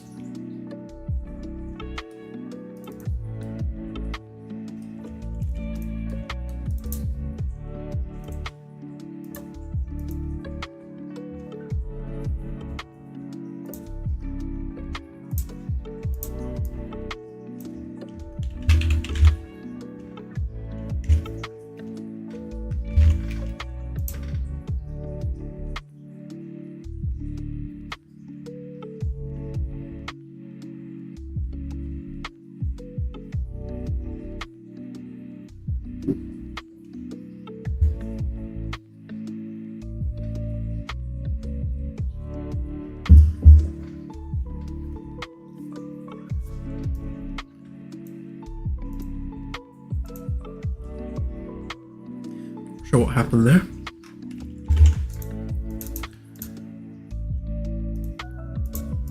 I think it tried auto saving while I was exporting.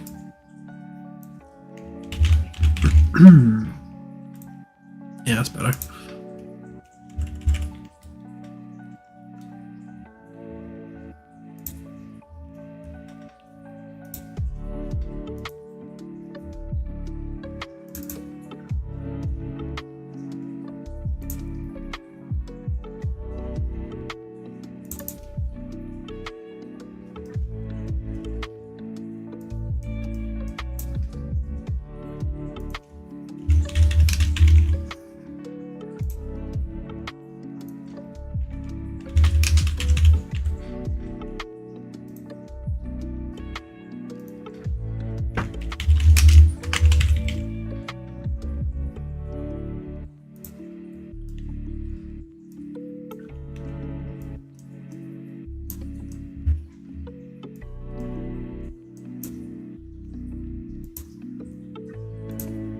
Need to turn nanite off on this one because it's got glass on it.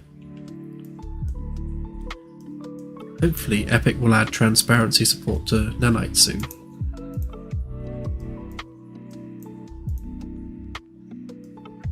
Right, so if we get rid of that a minute.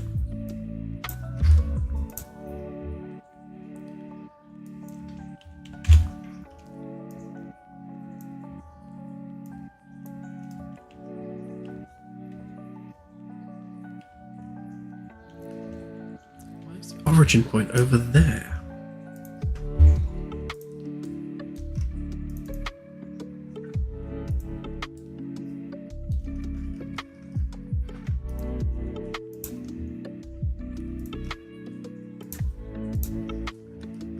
Wish I knew what caused that. Sometimes it just completely resets its origin for reasons unknown. Right, it's definitely in the right place.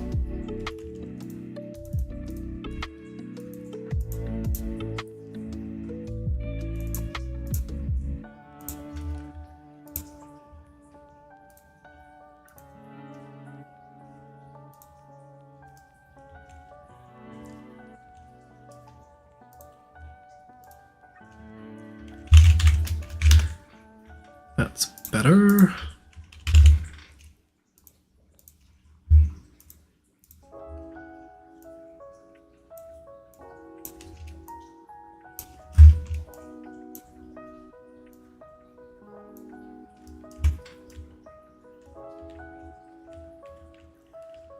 It's not a very deep fish tank in terms of its horizontal depth, but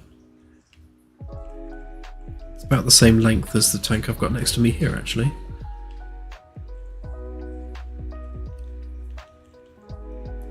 Now it just so happens that I have an asset pack I bought yonks ago that has like fish tanks.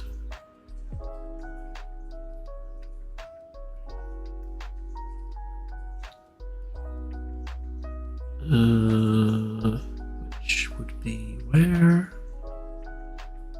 There somewhere.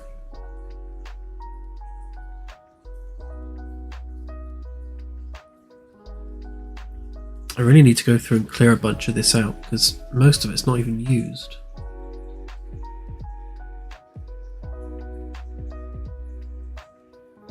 Farm animals.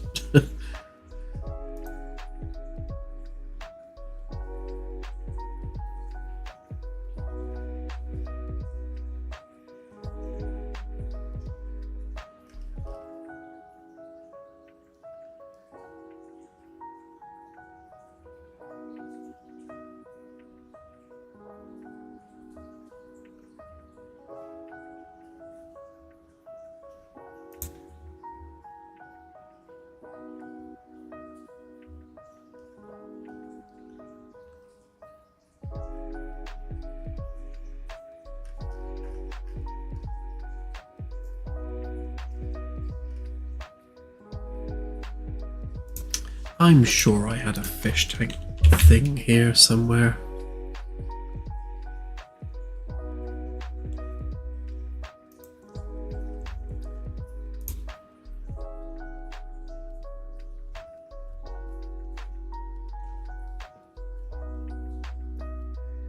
Yes, Nate, that's essentially what I'm thinking. So when we add quarters customization, things like swapping out some shelves for a fish tank could be the sort of thing we do.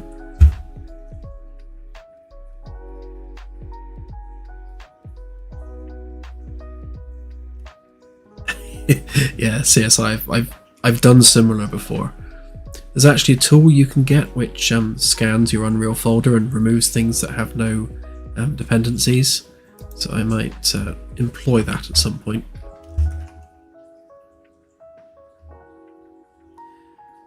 So every month, Epic gives you 4 asset packs completely free. And I've been doing that for many, many years. So as you can see, I have a lot of crap. Most of which I will never use.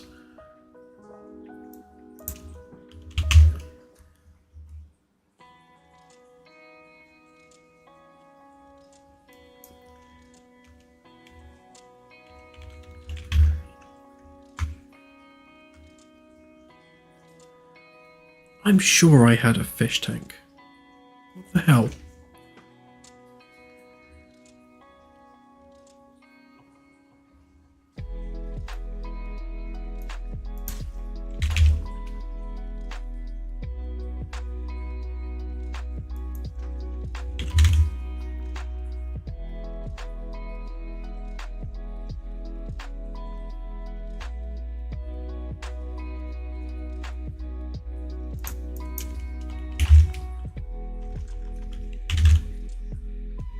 Yeah, I think it was like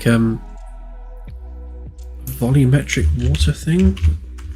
Volumetric. Spell it right, that helps, doesn't it? Oh, was it this one? Ah, I think it was this one.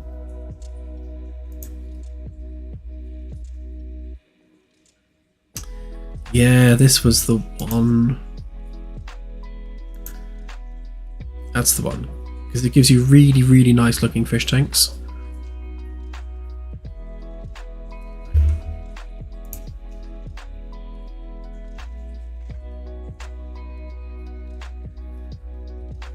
Yeah, it wouldn't be the first time I've like looked at something and then just completely like neglected to buy it.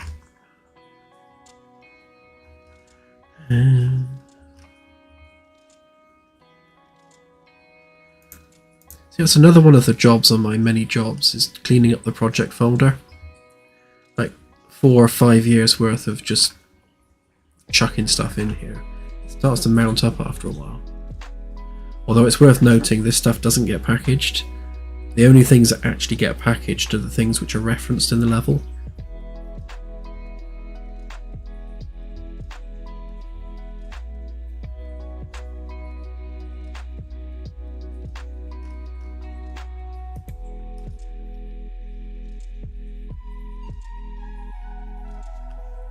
Right, I can't see that anywhere, so let's just stick it in here and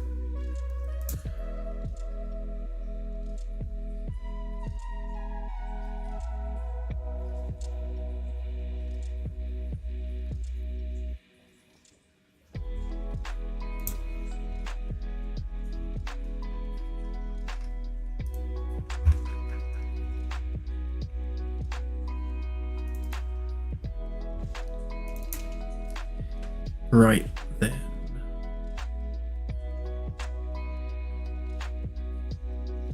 So if we stick the glass on there, so that was volume.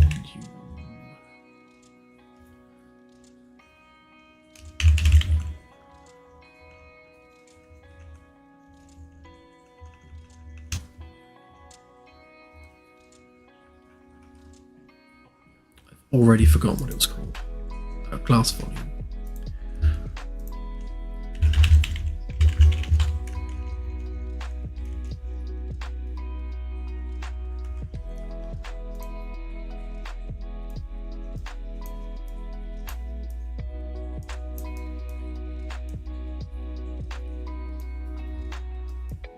Right, and if I recall, there's a bunch of this you can change for like depth. Right, hang on then. It's like a lava tank.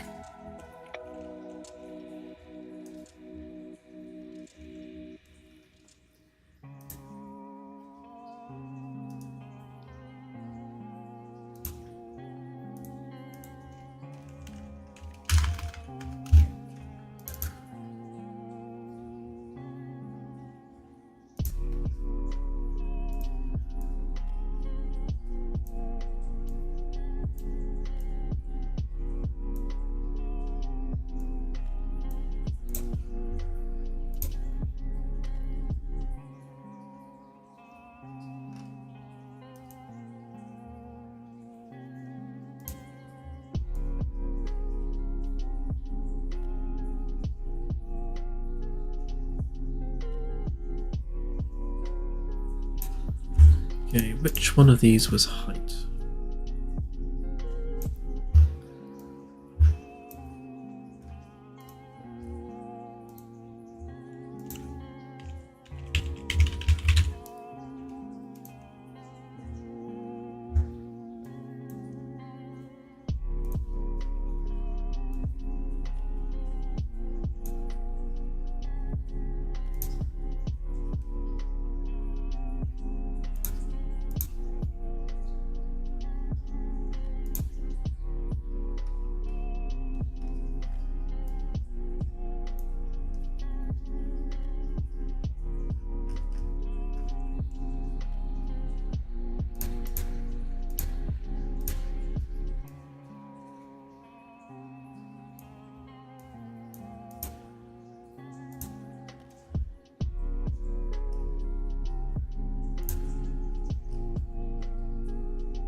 Bear with me, Mo.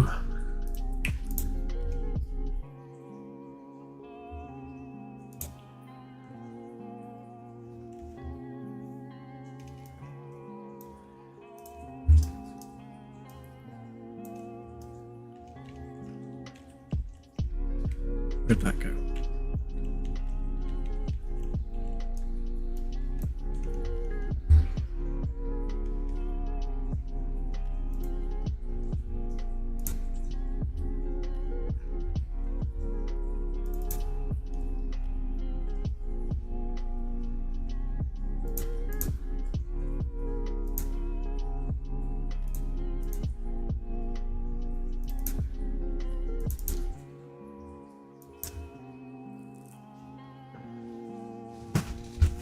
Right, let's have a look at their demo level a minute and work out which one we need.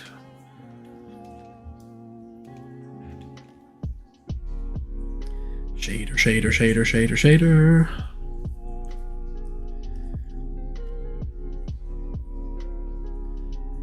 Come on, hurry up.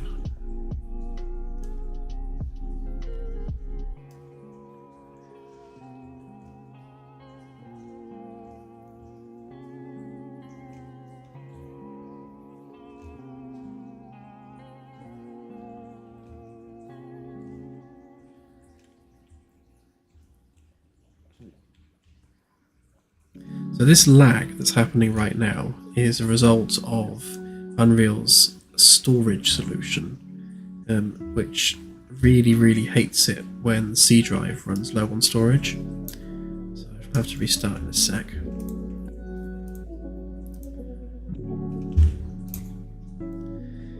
Right, so which one are you using?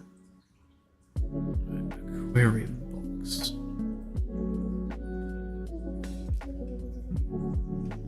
Right, and where are you? There, right, okay.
Okay.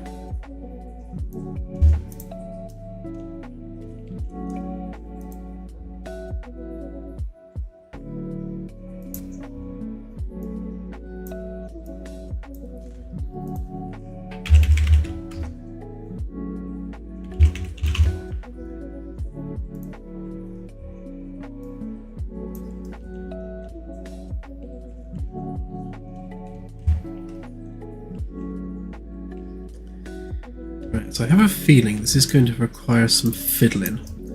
And I also have a feeling it's probably self-lit. Yeah, it is. So I'm going to have to remove the emissive from this and make it into something more usable for us.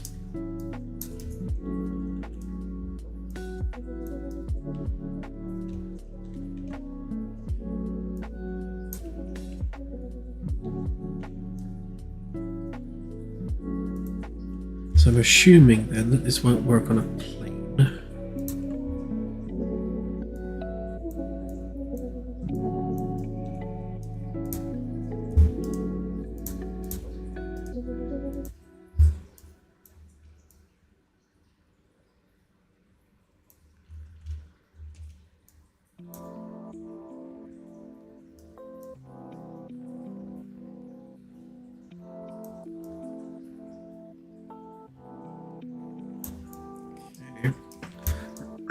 Does it have a height component, I wonder?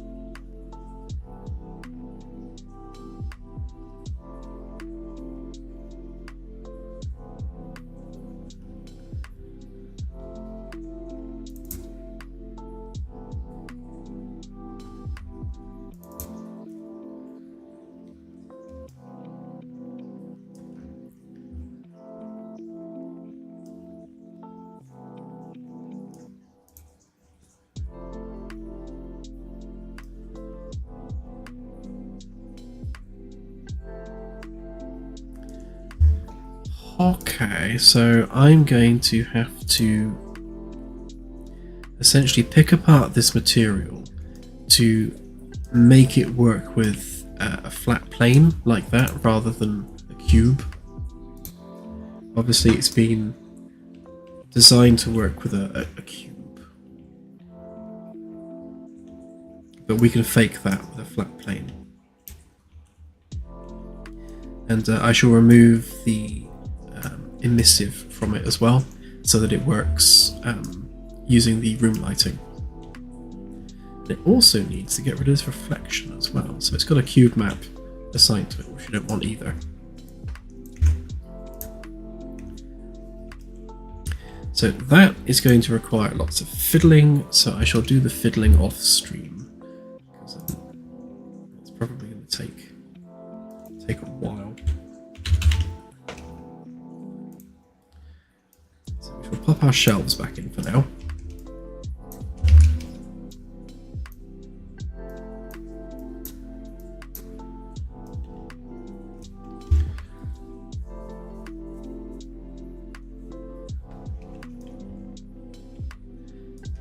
Yeah, for sure.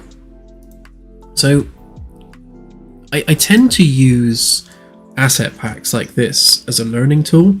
So, you know, I'll have a look at, right, you know, how have they done this that they've done? So I think there's probably some pre-UE5 stuff in here, which is why you've got some invalid pins.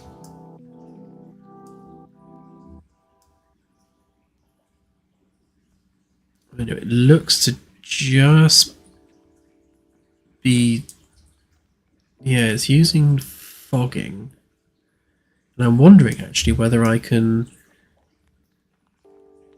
use some of this code for the color bandings on the holo display, because they currently use atmospheric fogging, which if you turn off fog on the game settings, the color bands disappear.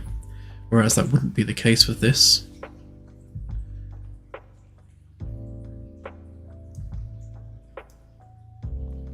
So yeah, things like these reflections and stuff, I can delete all of this. Yeah, so what I'll do is I'll pick through this, delete the stuff we don't need, clean up the stuff we do need, and that should give us a nice looking fish tank. But I won't do that on the stream because that's going to require my full attention. And I get easily confused.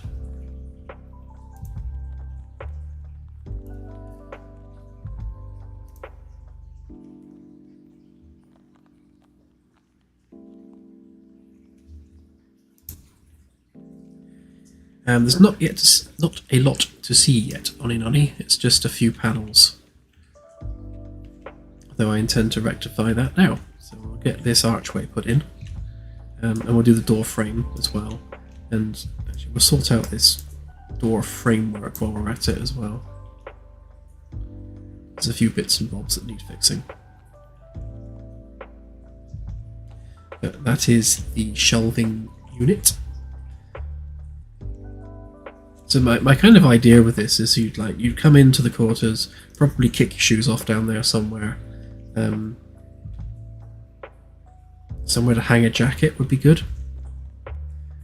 Come in here, maybe make yourself a coffee, then come and sit in your lounge, stare at the beautiful views, maybe sit here at a desk and do some work, and then head to bed. There's even less of a bed now than there was before.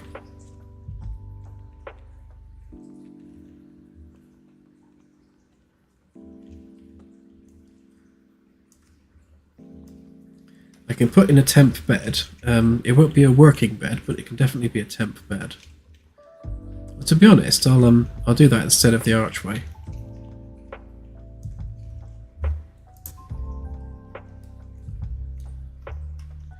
Let's hide that. Oh, no, not that one. That one. Hide that for now.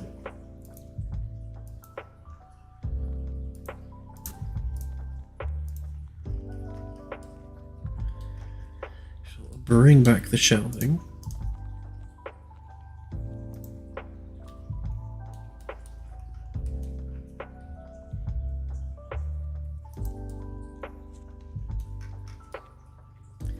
That is true. That is true.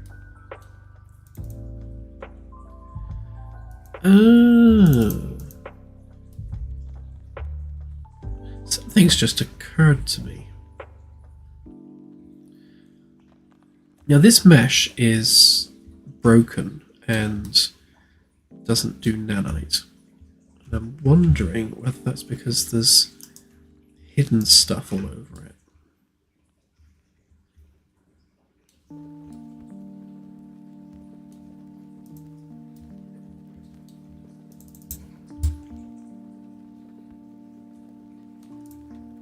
I wonder.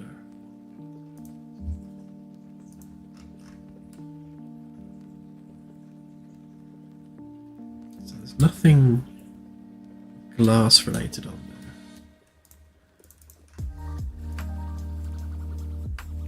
Hang on, I need to satisfy my curiosity a moment.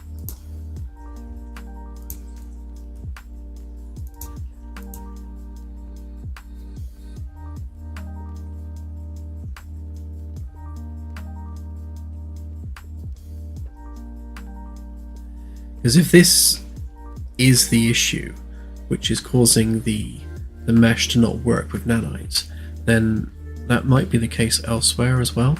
Because if I have a hidden object within the mesh, if that breaks nanite, that's interesting to know.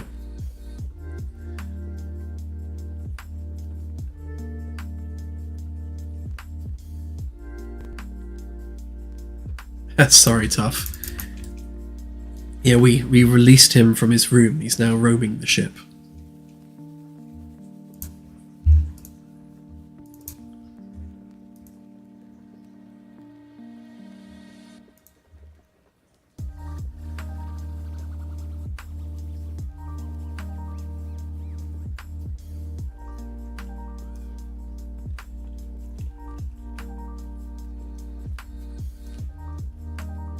Okay, well that wasn't the problem, so back to the drawing board on that one.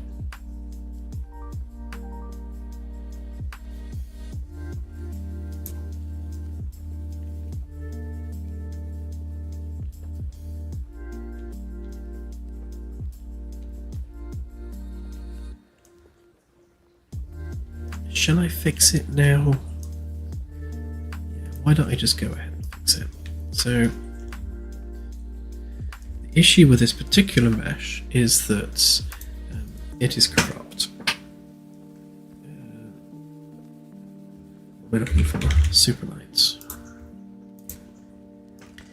Right, if we turn off some of this geometry, so we don't want that, or that, or that, or that, or that. Right, so this mesh, and this mesh should support nanite, but do not. Make sure we've got one there. So ring one framework, deck walls. Right, so if we delete them,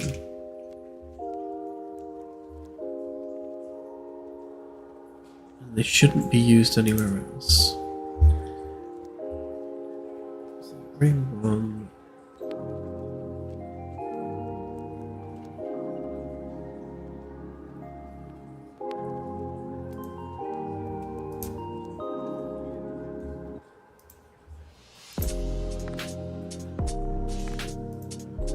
Right, so I'm going to just completely delete that asset.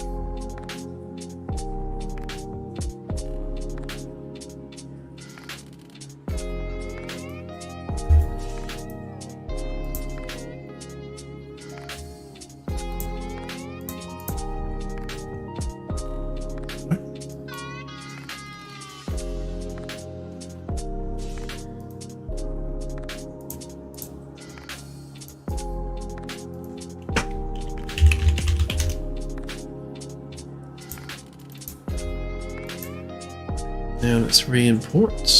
So ring one framework. Walls.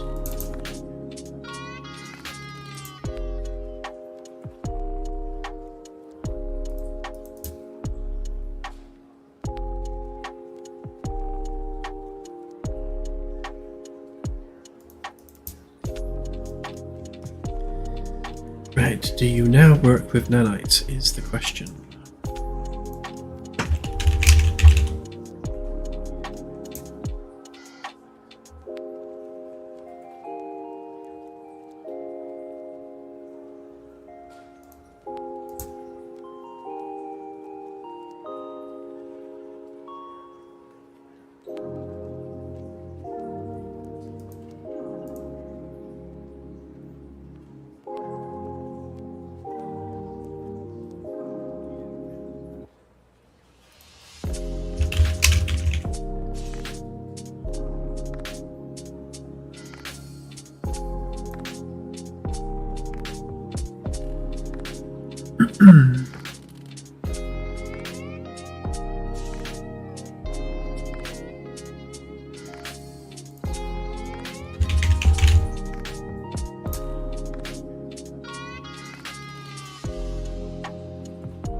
Oh, now that is interesting. So, it still won't work with nanite. There is something weird about this mesh, and I don't know what it is.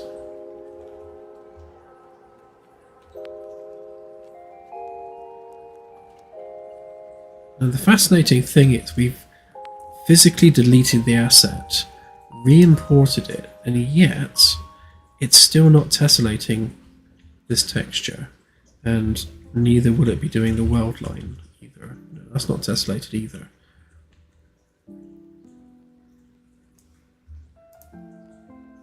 Which is odd.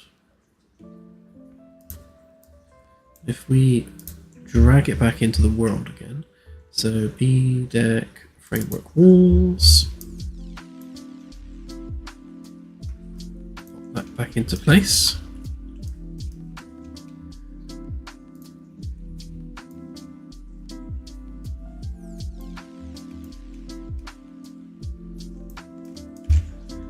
Okay,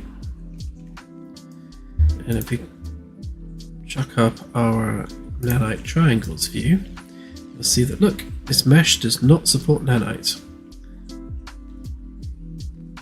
And I can't think what about it would stop it from supporting nanite. The only thing would be a glass material, which it does not have. So that is truly weird.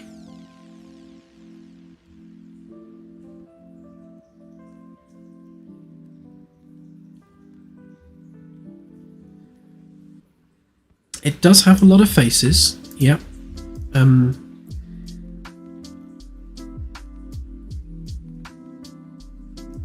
No more than most meshes, to be fair, but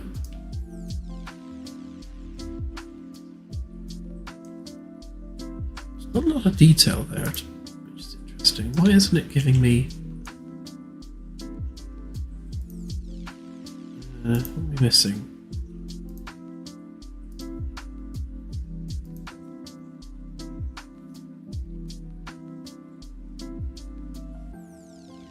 Yes, it's failing to assign any disk space to nanite at all.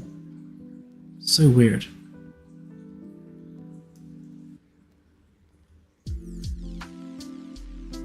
Well, hopefully as we do more to this mesh and model it out, it might just fix itself. We shall see.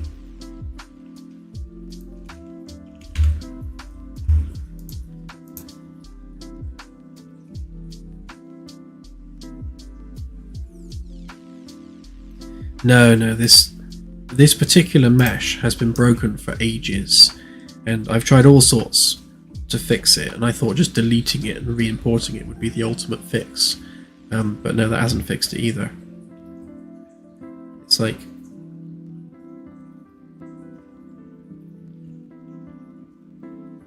That's true. Epic Games would probably be willing to assist. I'll have to send them a mesh and say, right, why won't this nanite? What about this mesh makes it not work? I mean, we know it's not the materials, because I stripped off all the materials last time and that didn't help. Plus those materials are used all over the ship. It is a mystery.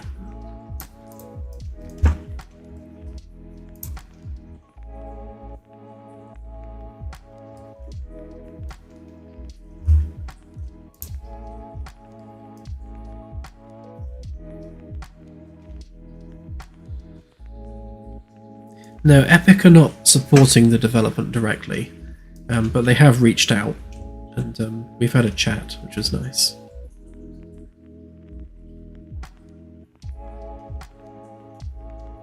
They definitely would like to get us on the Epic Store for sure, but we'll look at that once it's further along.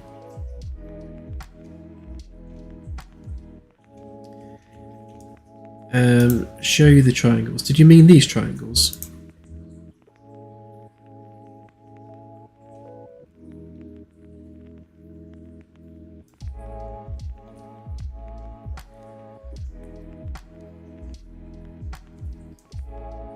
It's funnily enough, Cloud, that's exactly what they said. One of the very first questions they asked was, how did you get the entire galaxy in the game?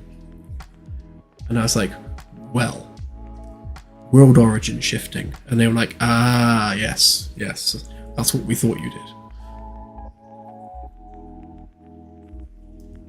Oh no, this is the carpet, because it's a tessellated carpet, so that's why it's like all the triangles.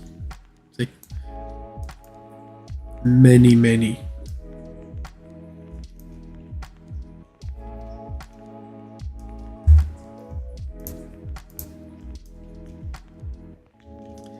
Right then, bed.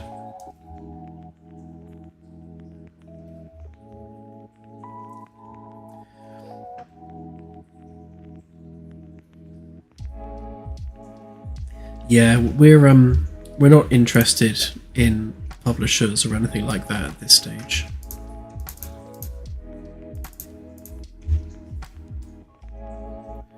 We're very keen to retain full creative control over the project. Not just creative control, even like release control as well. We don't want to be pushed to release when we feel we're not ready. That sort of thing. You know, the sort of thing that publishers might do.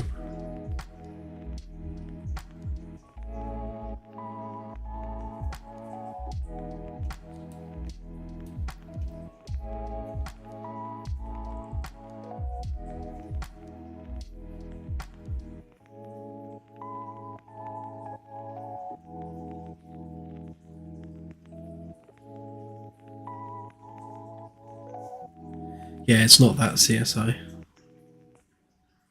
SKB, yes, we've got 2 concept artists actively engaged, and 1 Unreal generalist who we're hoping to get on board soon.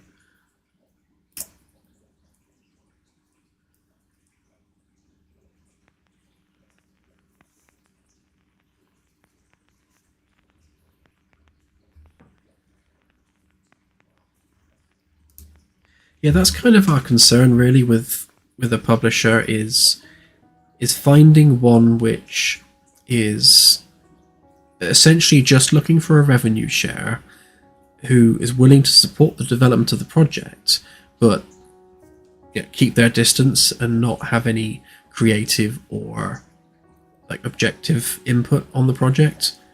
Like, help and advice, absolutely, we're all for that, but if a publisher starts saying, there's so-and-so holiday coming up and we want you to release for that holiday, then our answer is going to be, well, if it's not ready, then no.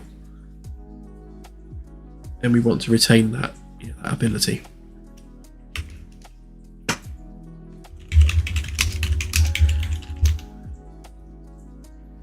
I'm just looking at some standard bed sizes.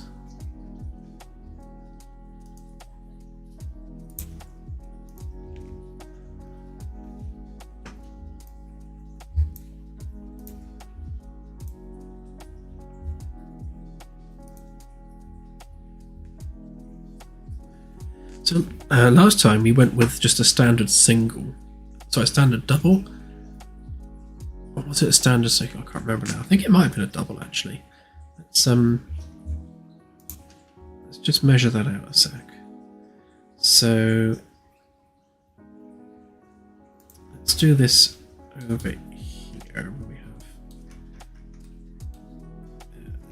actually over here even. Use the actual origin.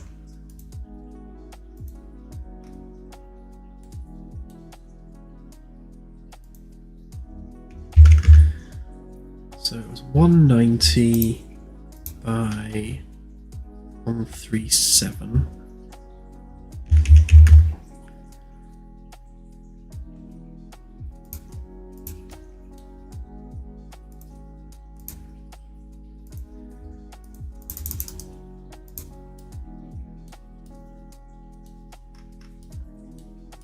realise they were attached.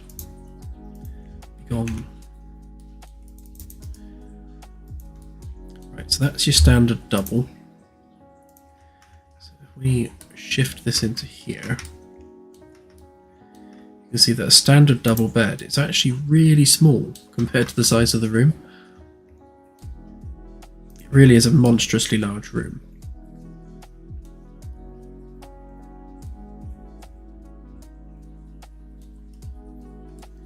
So I reckon for these suites we'll go bigger than a double. I'm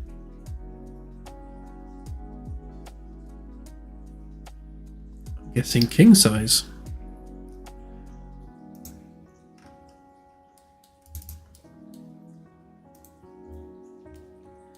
No, this is literally just mattress sizes.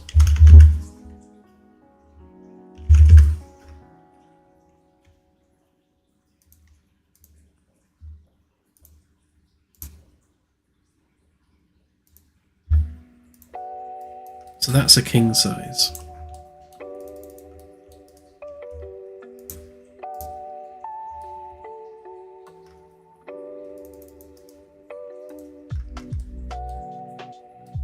Obviously we want other stuff around it as well. So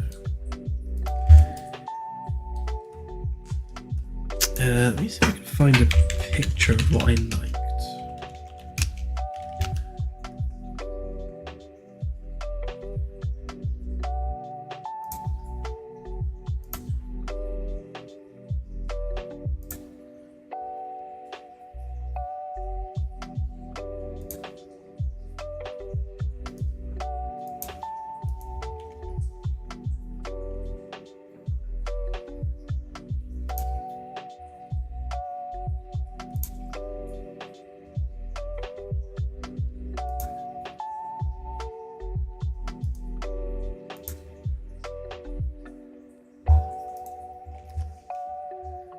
Right, so in the Passengers movie, they've got a bed which is kind of on a wooden platform, kind of raised off the ground, and it's kind of what I'm thinking.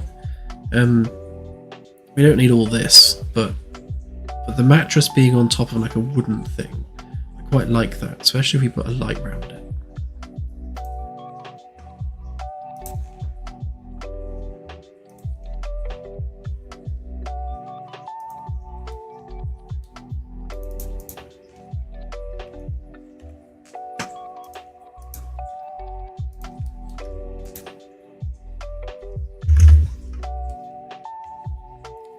Go something maybe that big.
Just get this aligned to the wall a sec.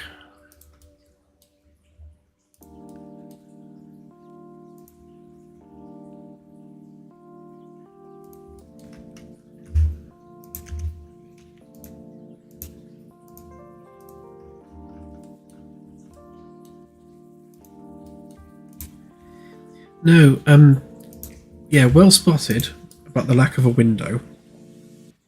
But the ship's framework comes down over this point, and there isn't really room enough for a window. We would have to have no window here instead, and I thought it's more beneficial to have windows in the living area than in the bedroom.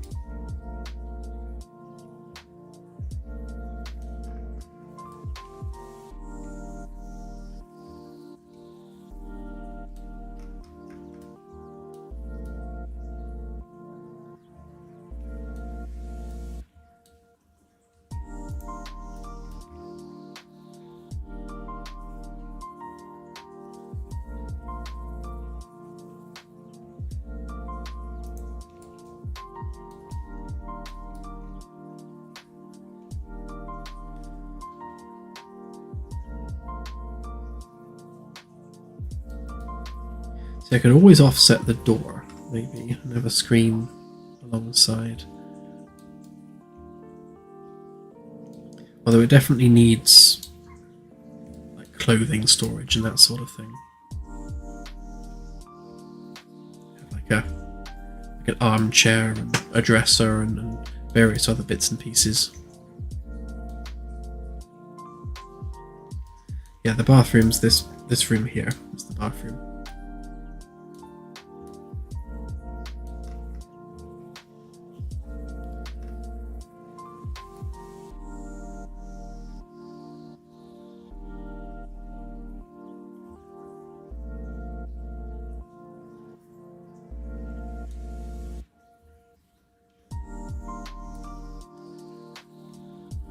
It might be nice actually if we take the wall panel up and over like that, kind of matching the geometry of a deck.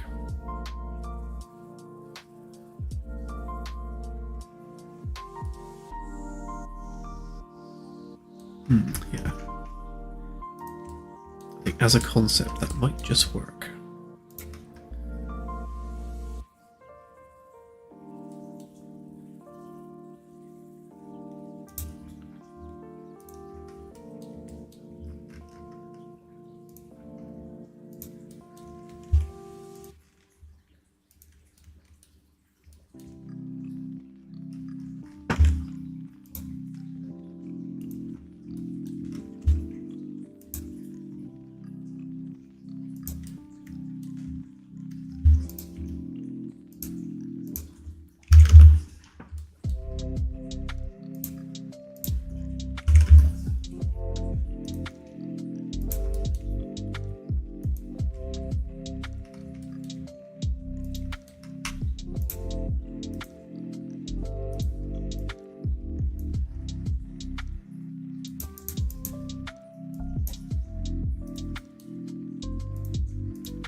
Thank you, Cloud. Yeah, I've only got just a little bit of drink left, actually.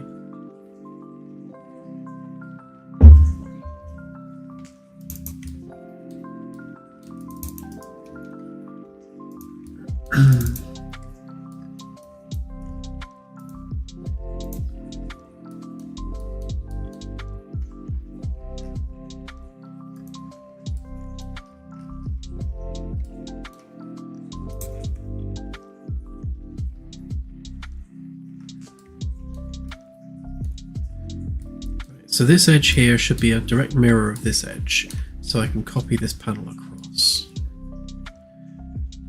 Same with these two, they should be mirrored as well.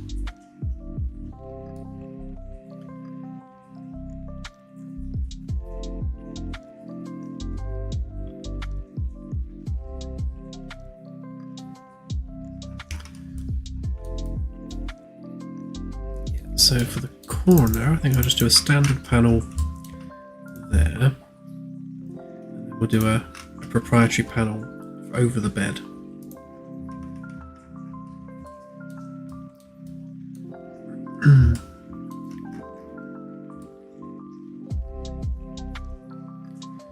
Headboard will be here. It would be nice to have like a shelf or something. I shall play with the design.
Yeah, so the standard wall panel has a rubber backing material to prevent vibration against the metal framework.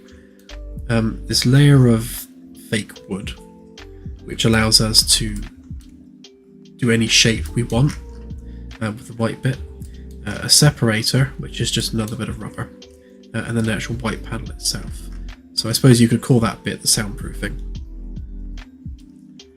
By separating out the white section from the wood, it means that we can essentially cut out any shape we want on the white bit, and you've still got the wood behind it, which gives us lots of scope for different wall designs.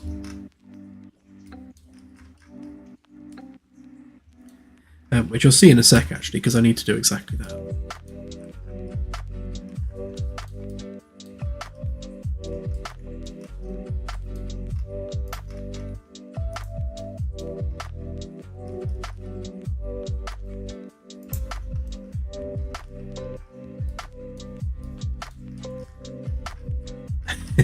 Yeah, lots of vibration control.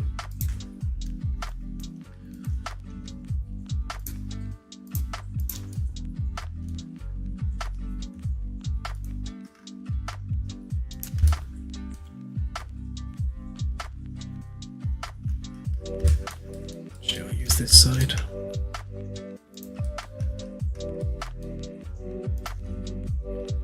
So what I'm doing here is I'm just lining up the framework template, or the wall panel template rather, with the framework so it's perfectly perpendicular. It just helps with making sure that they join up snugly once they've been made.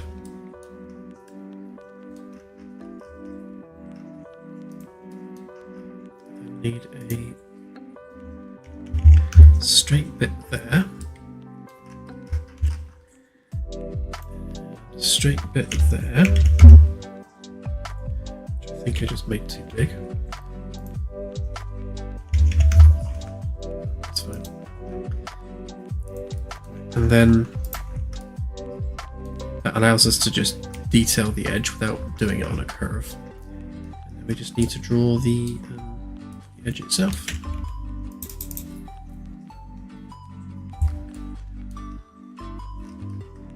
Oh, look, the world origins moved. That's not very helpful.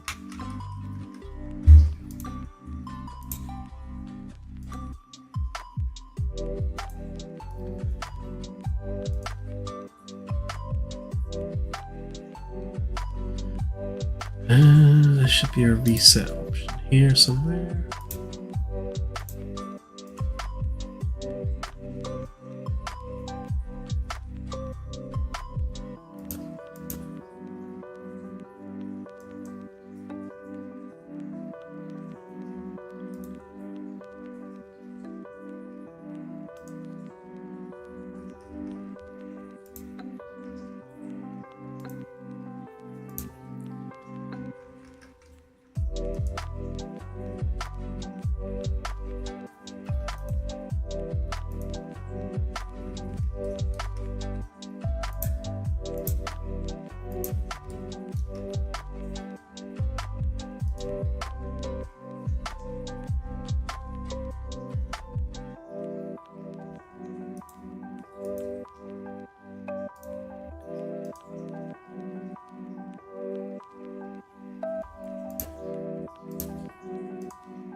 Right, there we go.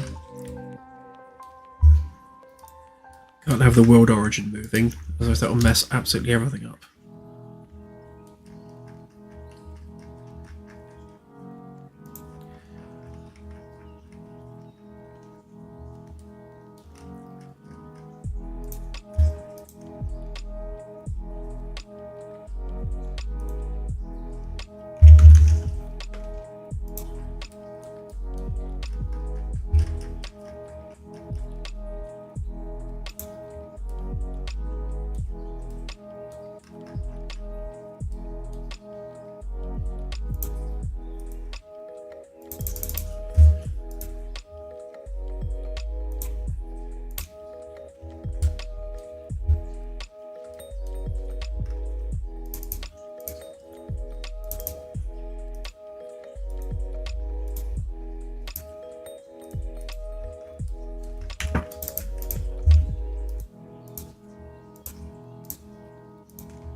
Okay, so what we want to do with this panel now is actually create a shape. So I'm thinking,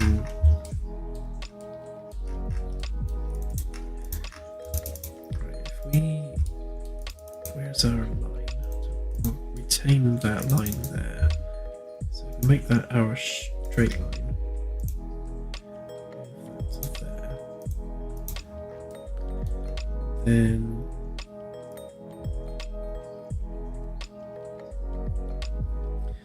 wait for autosave to save.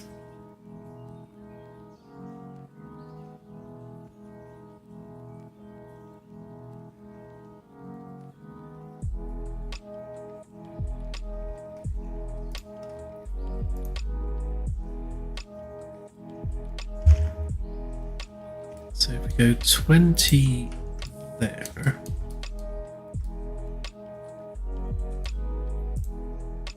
And maybe 20 up there. It's probably be a bit of a harsh curve, so we don't want that. So why don't I let's draw a shape out here. So we want to come across to there.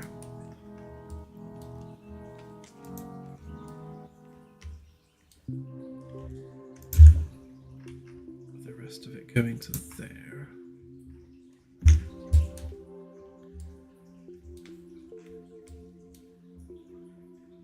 It'll come down to about there. Hang on, how high is that?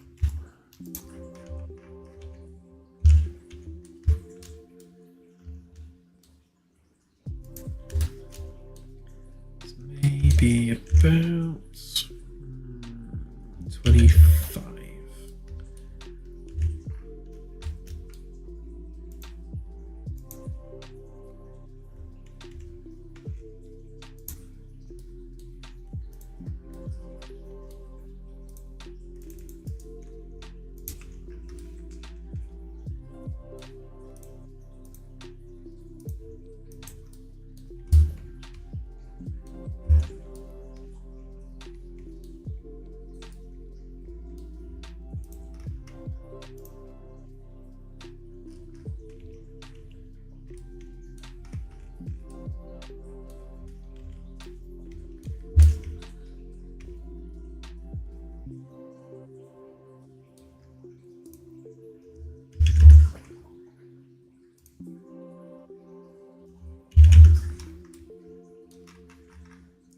If we stick to 25 as our unit of measurement, so 25 there, 25 there, and 25 up there. Right, then that connects with that. Actually, no, it doesn't. That connects with that.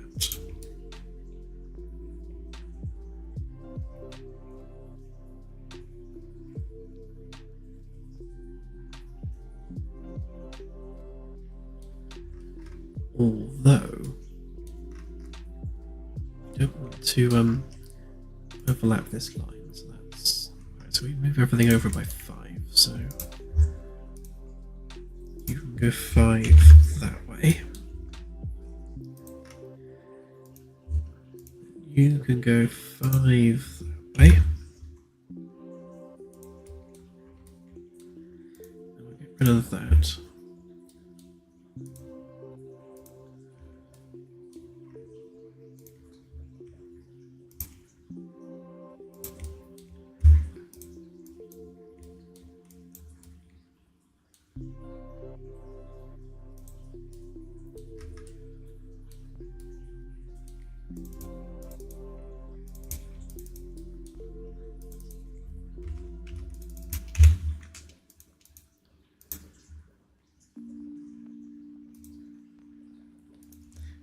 Make our cut distance 25,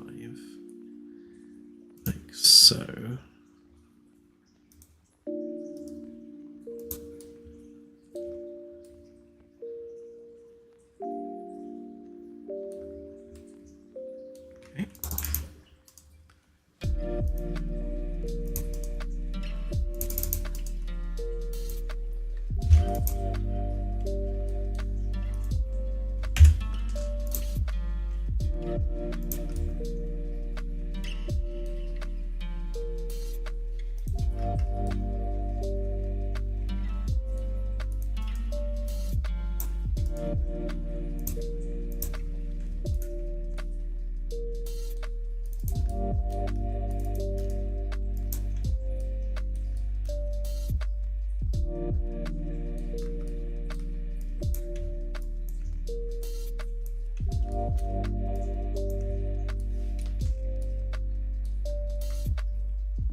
so that creates kind of that shape there. And then do the same thing for the rubber or the soundproofing, which will be there. Except this one needs to be 1 centimeter above it, so we can just extrude that.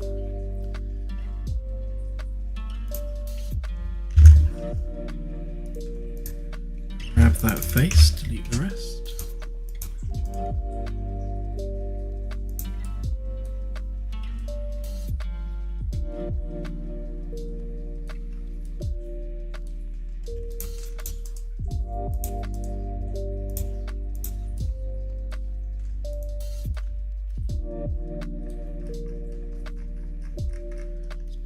Not getting rid of everything we want.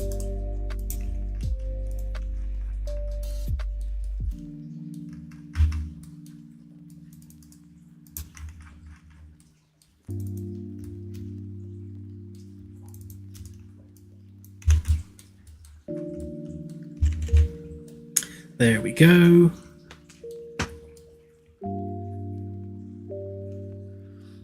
So this is the beauty of using these white panels with the wooden back to them, is that you can cut away the white bit to create, you know, any kind of design you like.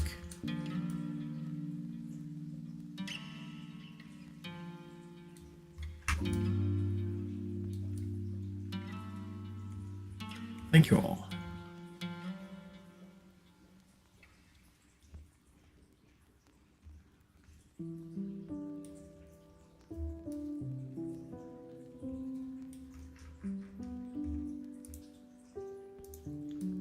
Check the ceiling height though, just to make sure that's where it should be. Should be right about 7. Yeah, exactly 7. Perfect.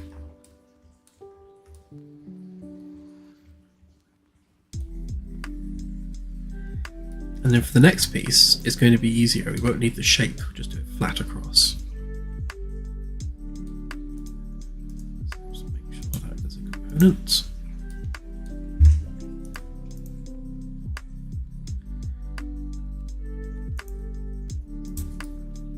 Do that one first, then I'll copy it over.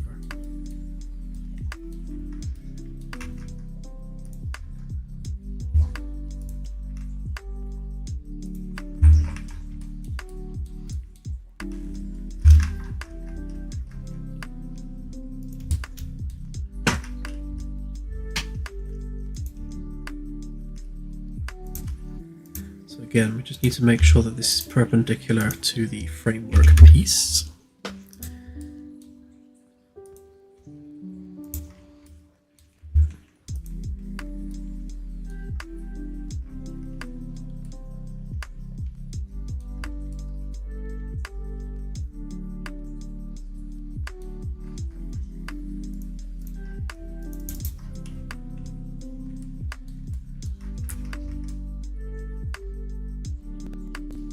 Now it should be the case that that's actually the same panel.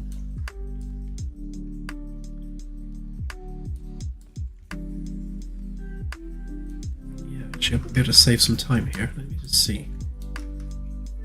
If I measured them perfectly, which I'm sure I did, then all I need to do is just update the white bit. Copy that to there. They should be perfectly joined.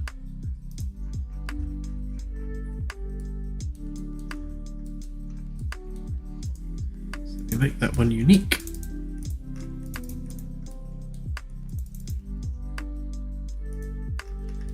And then all we need to do is grab those edges,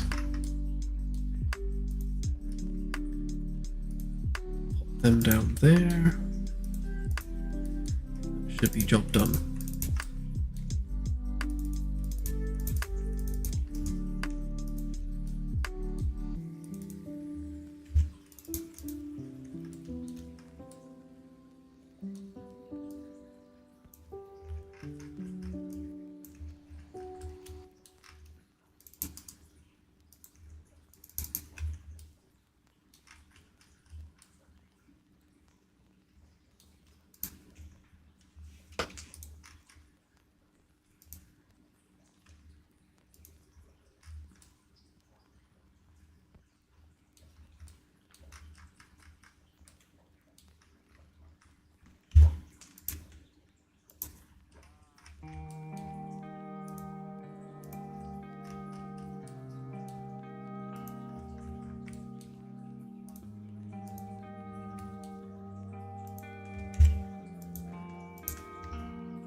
Just move that one out of the way a minute.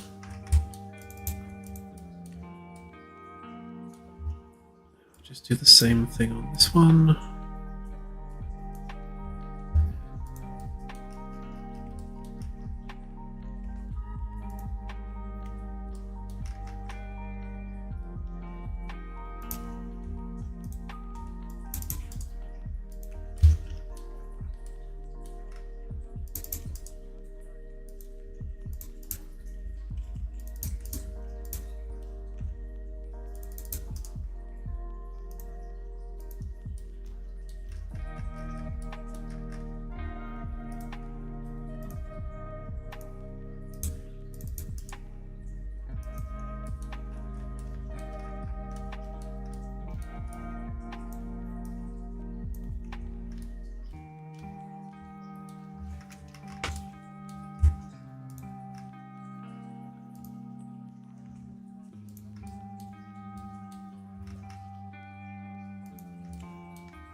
Okay, what's wrong with this face?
Thank you, Delta.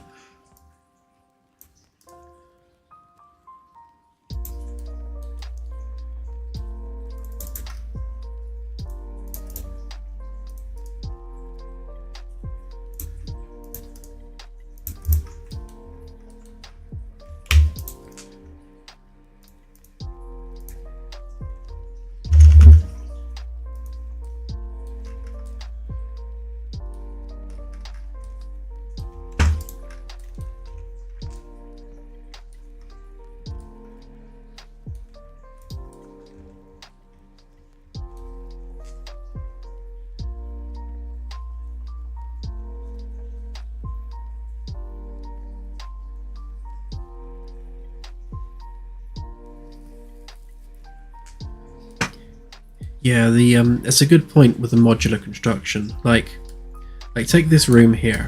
So I need to make 3 panels. These 2 are copied from these 2. So this entire wall is only 3 bits of modelling. And then every single crew quarters in this circle is copy pasting the same panels. So I only need to do this room once, and then it's copy pasted everywhere else in the ship it's used. And the same with the all these wall panels here. They'll be copy pasted vertically all the way down through the ship.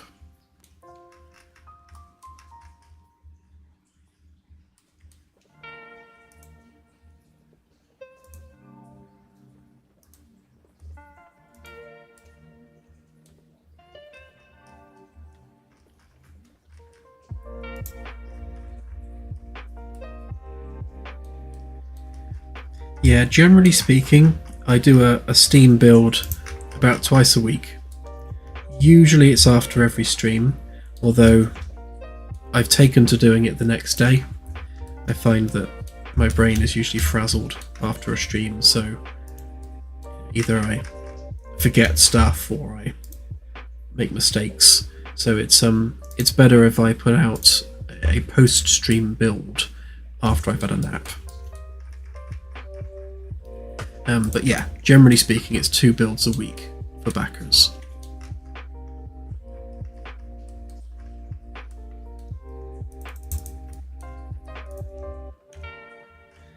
Okay, so there's our back wall. And then... yes, Delta, I shall put it out tonight.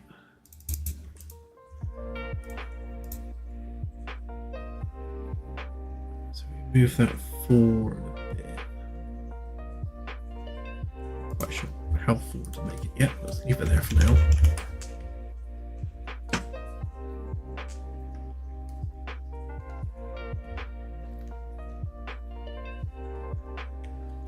Yeah, to be honest, once you add the rest of the walls and things, the room doesn't look terribly big. I mean, it's not excessively huge. I mean, it's big, but not excessively big.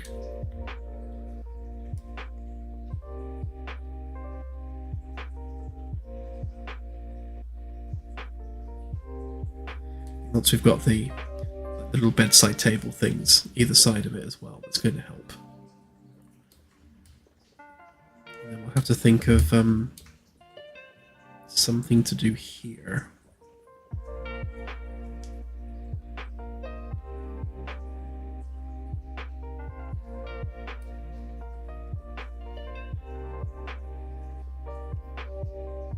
Definitely need some lighting fixtures, maybe. That could help split up these surfaces a little bit.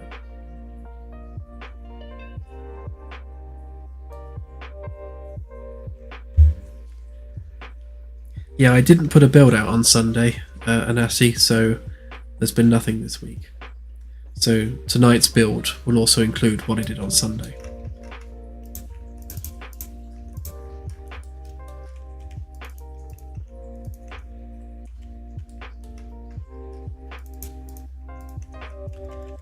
Bits we don't need.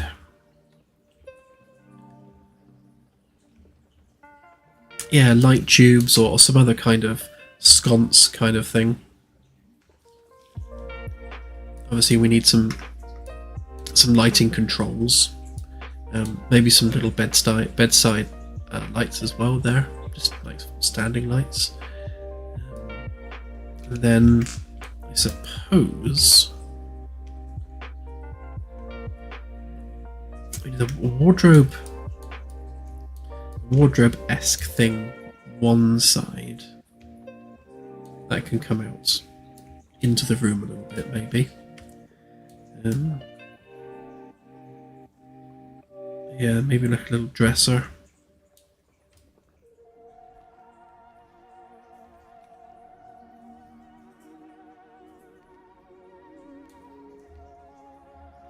Yeah, and shelves, definitely.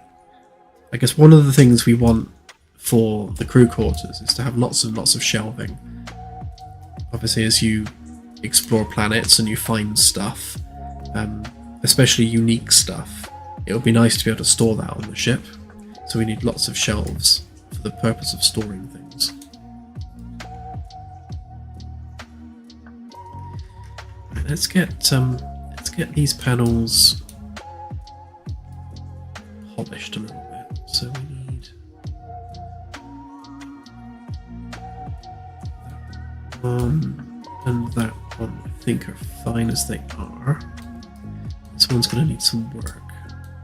So if we just do these ones, we also need to know where the midpoint is going to be for the anchor, the floor anchor.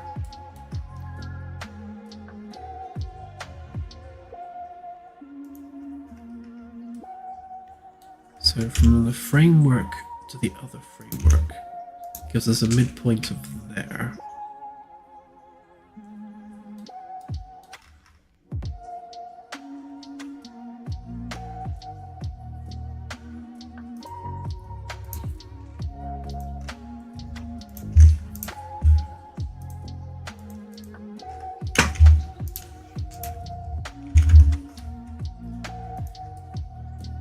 Okay.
I'll make this a proper mattress once it's done, with like padding and things on it, but that'll do as a placeholder.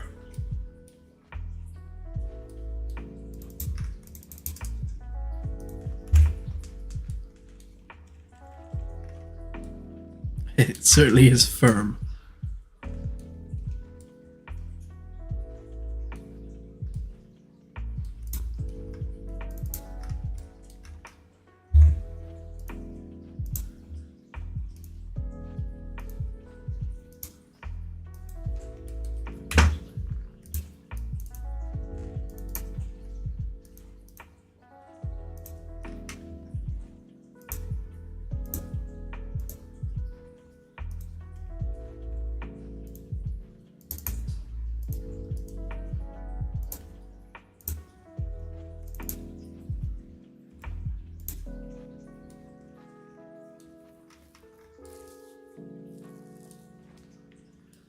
I suppose I should bring a dude in to measure that, shouldn't I?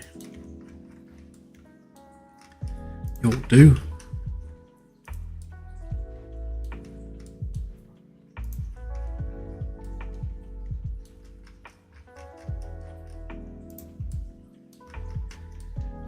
So, height-wise, first of all we have to account for the framework.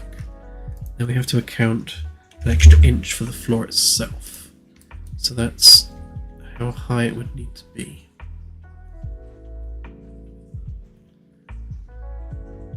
It's not a million miles away, is it? It kind of needs to be sitting height. So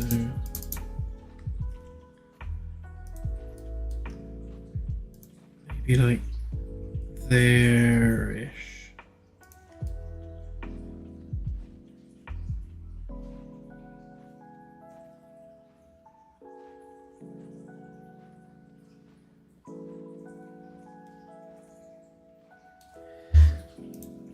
Hang on, let's look for an actual measurement.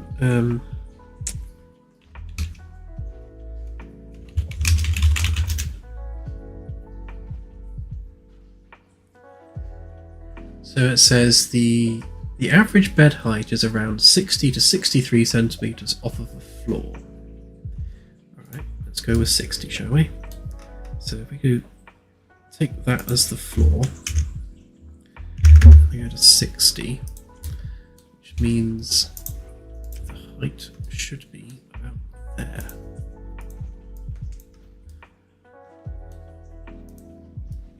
Okay, that should represent a typical bed height.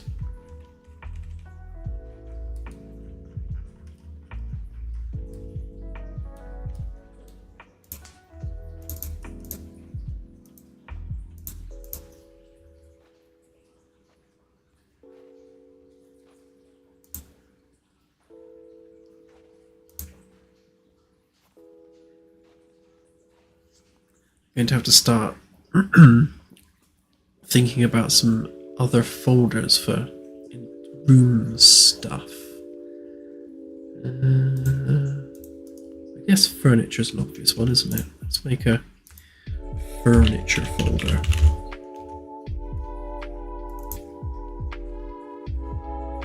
And we shall call this. Let's steal that name. So, Ring 1 B deck, furniture, VIP quarters, bed. We'll call it bed frame because I'll make the mattress a separate object. Yep. That works.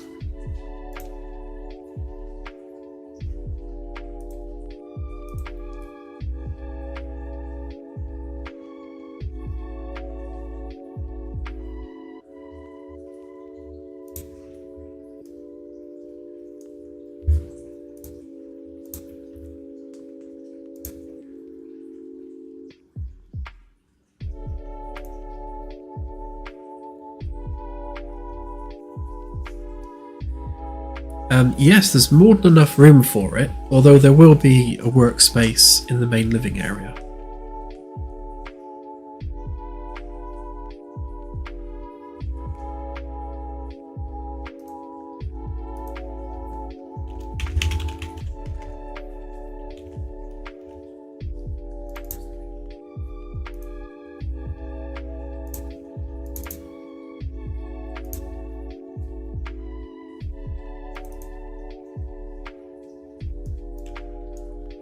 Oh my god, it's a bed.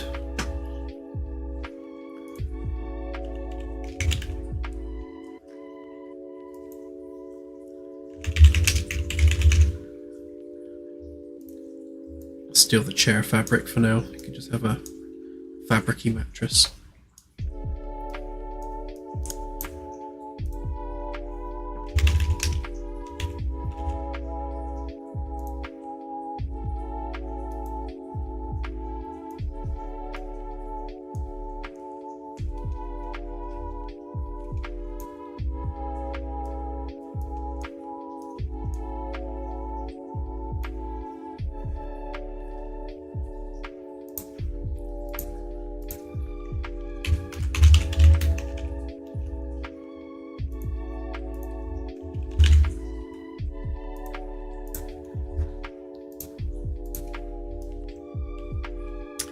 Of course, we can't put this in yet until we've added a socket, so let's do that. So there's our first anchor, so we need a second one. That needs to go over there somewhere. Right, so we need to grab these coordinates.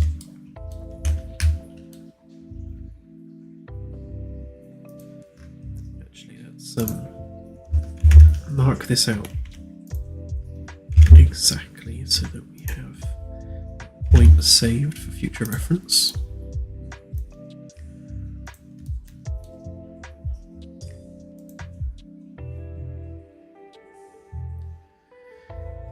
Right, so 306674.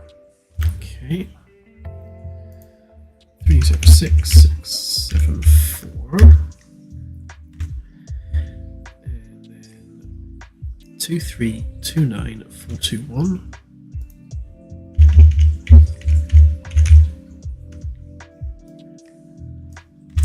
Okay, and then we just need to know the angle.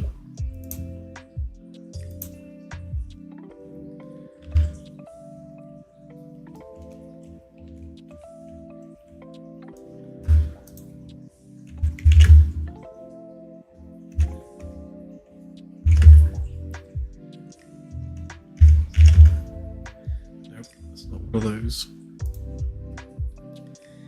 Let's measure it from the red. Should be 82.5. Yeah, that's the one. Okay.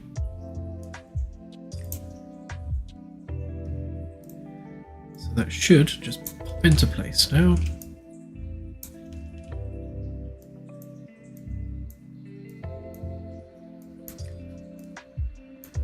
There we go. Need to fix that texture.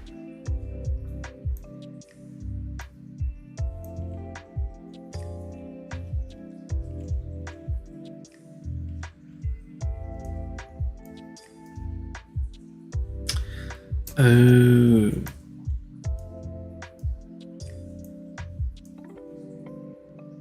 It's true, it does. That would be an issue with the triplanar mapping. Hang on, I can fix that.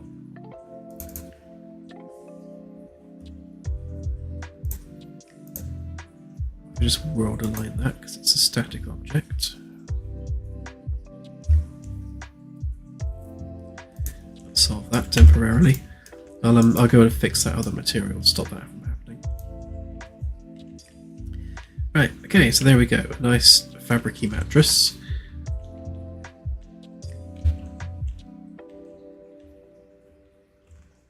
So yeah, it's big, but it's not too big. I mean, in the room itself, I mean, it's...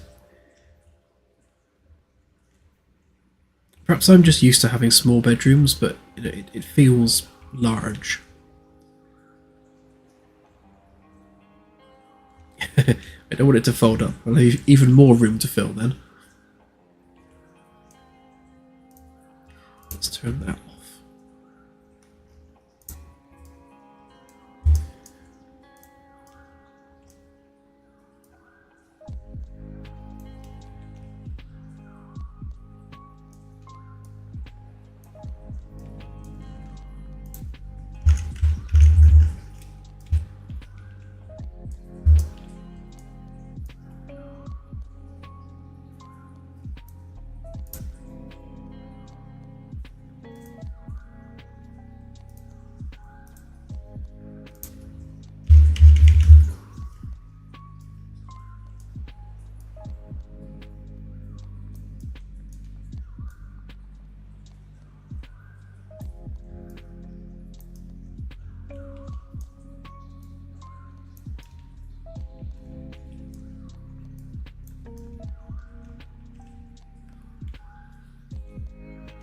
Yep, there will be a light switch next to the bed.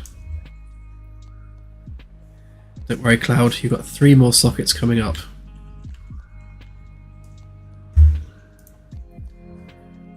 Let's just turn the ceiling back on.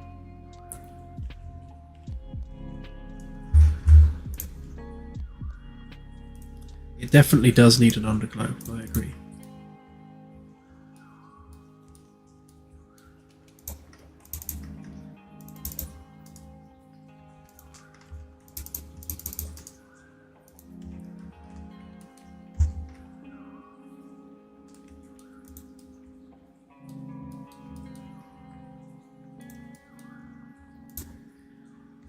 Fix the rounding on this a minute.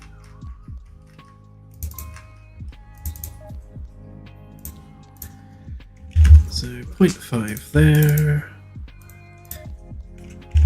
0.5 there, 1.5 there. What do you mean?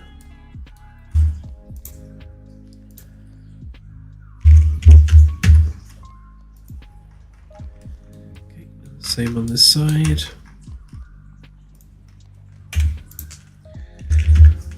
1.5, 0.5,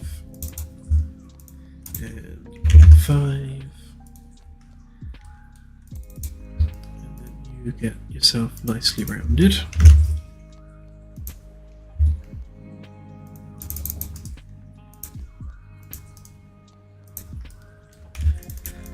As do you. Don't do that. That's better.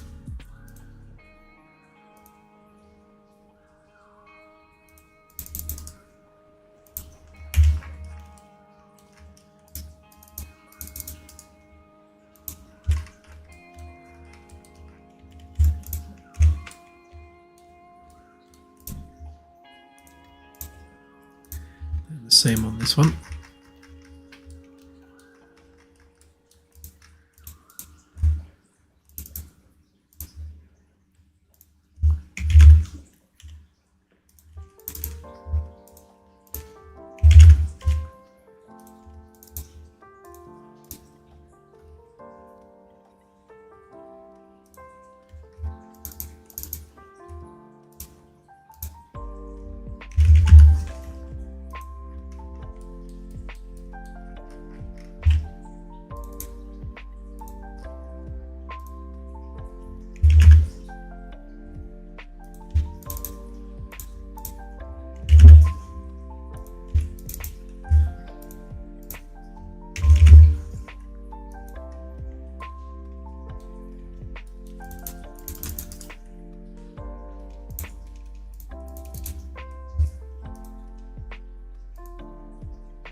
Hang on, what am I betting against here?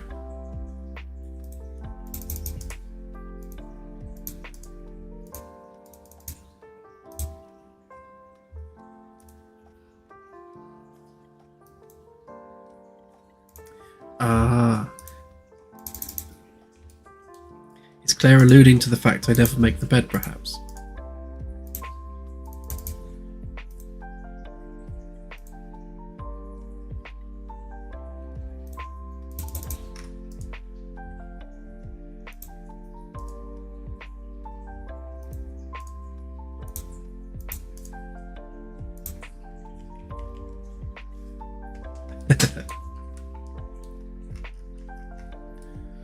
Ugh, what's happened there? Oh. Curses.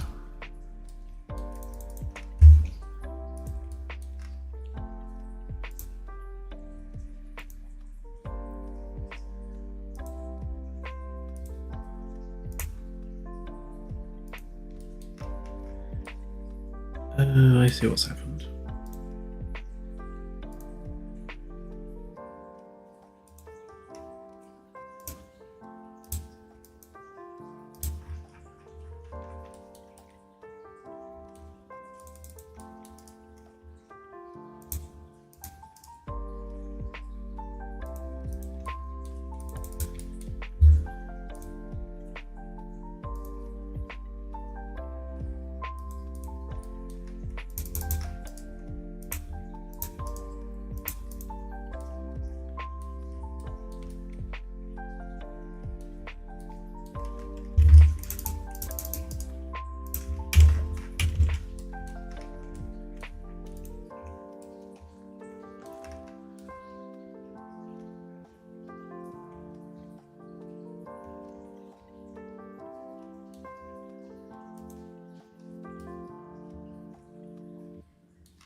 Hey Steph, welcome to the stream.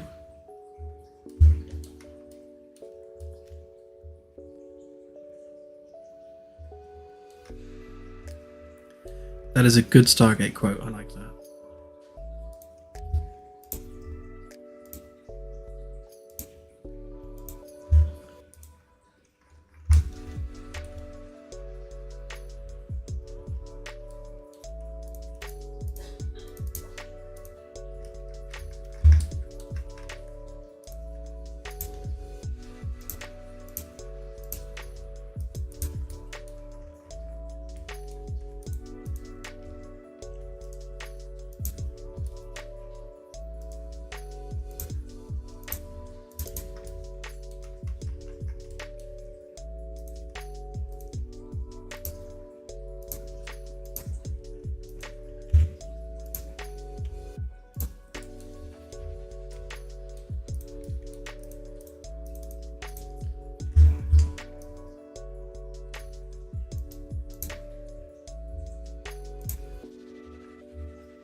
Pop.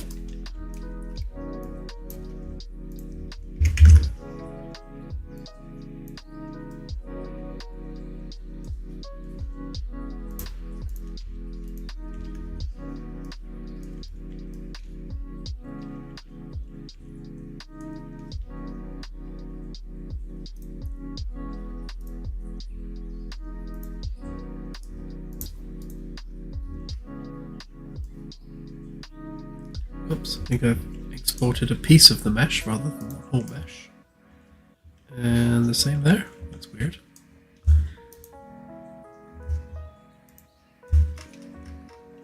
What's happened there then?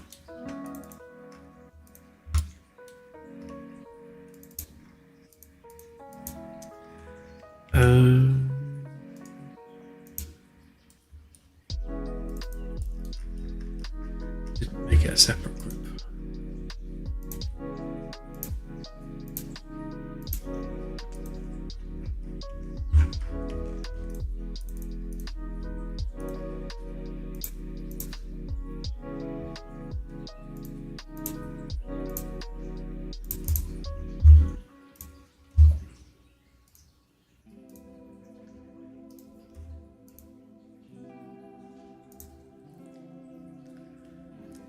Yep.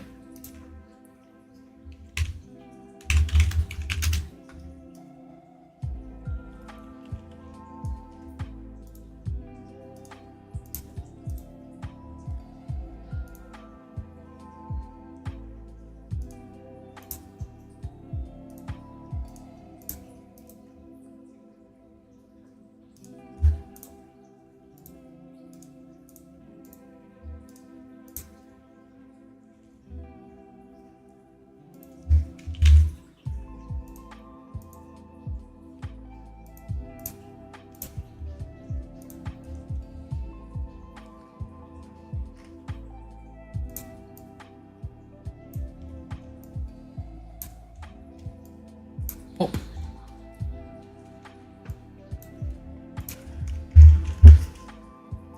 And pop.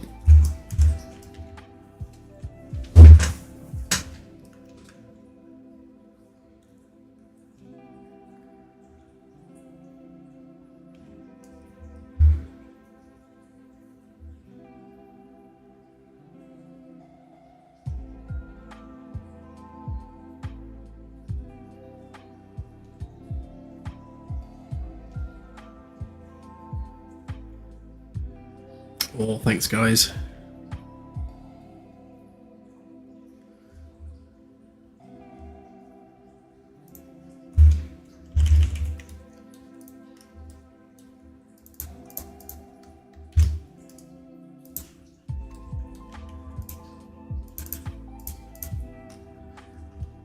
The way I look at it is that, you know, as long as I continue to stream twice a week at least, and I continue to release development builds multiple times per week, then eventually it'll get finished.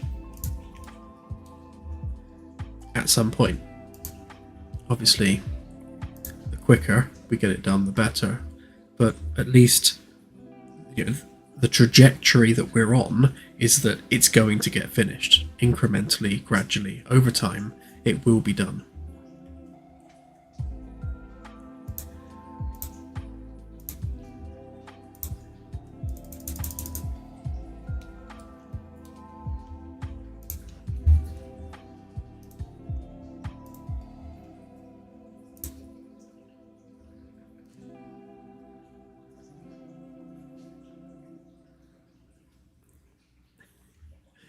Thank you, Firstus, and indeed, bravo Delta, bravo indeed.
Yeah, well, to be honest, the modular pieces I'm creating are exactly that. These are the modular pieces.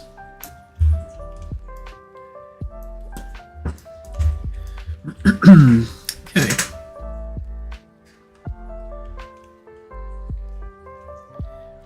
Yeah, when it comes to things like clipping, like we go like all in on checking every single seam. It's like just like when you zoom in on stuff, you'll see that it's literally sub-millimeter precision between the edges of things. Like try measuring that gap there. Easily less than 1 millimeter.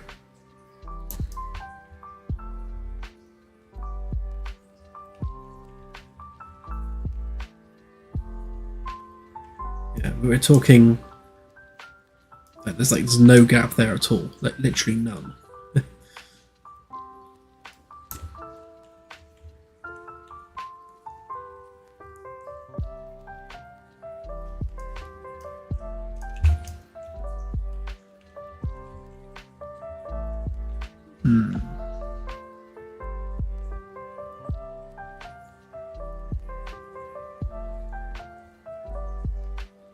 I'm sure we can fit a screen into here somewhere. What it needs is a floor. I'm going to make a temporary floor for a moment.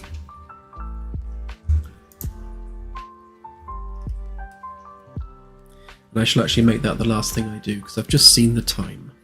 It's just gone midnight here in the UK.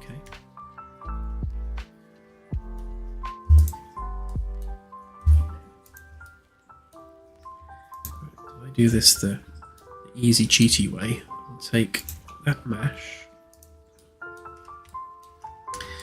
And we will then explode that mesh.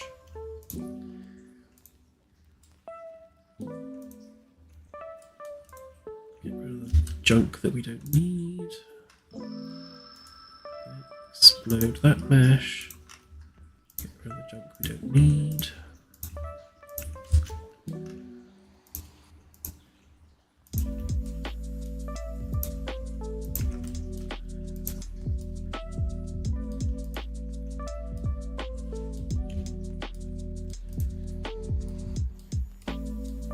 So that.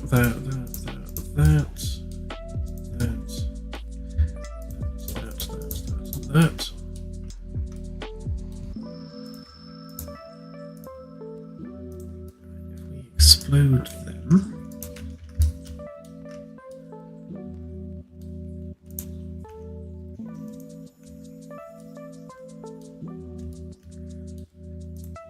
that should give us enough floor geometry to make a face.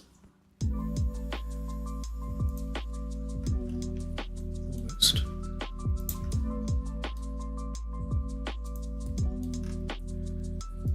Which bit we missing?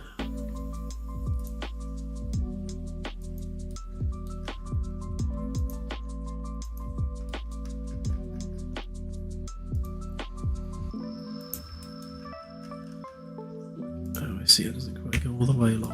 There we go.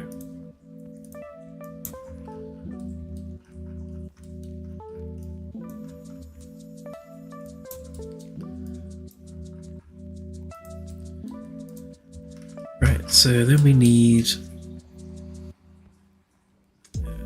0.5.5.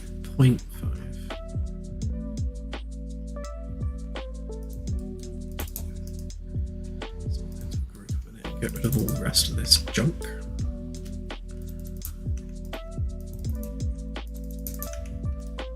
And all that we don't need. And then fix this edge.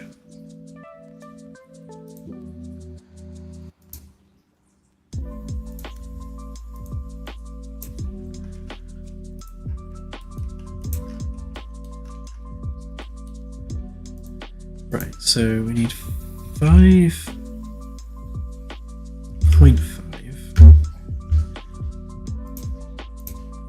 That should give us the spacing around the framework we need.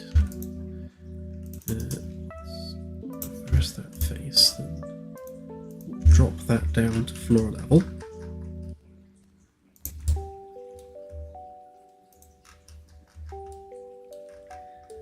And then that aligns perfectly with the edge of the mesh there.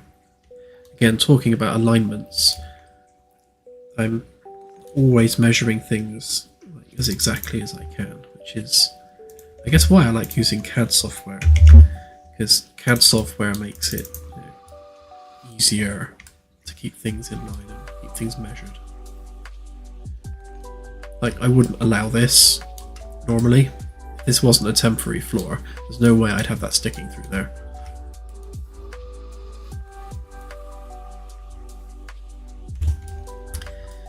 I think actually what I'll do is if I take the bed frame,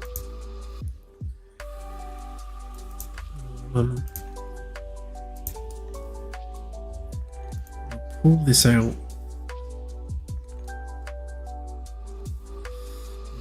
How far should we do this? 35 feels about right.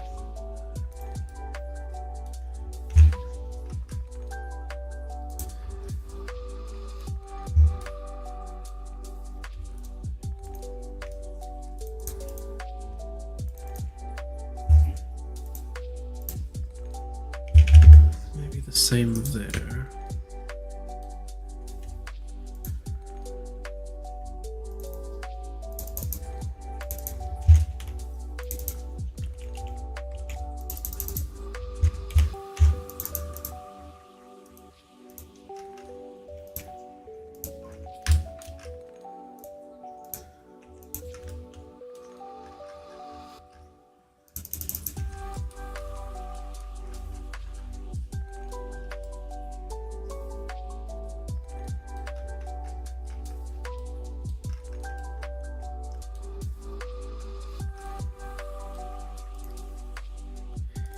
Well, that's annoying, isn't it?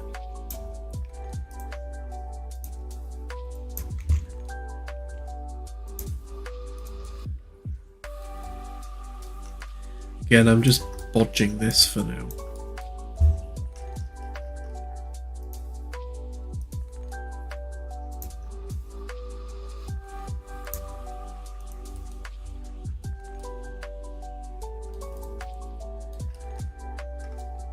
So I take those two faces.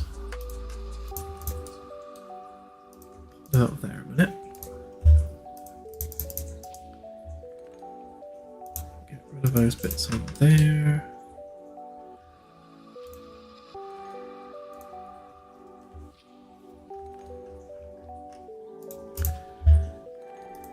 Right, so make that a separate group. That also a separate group.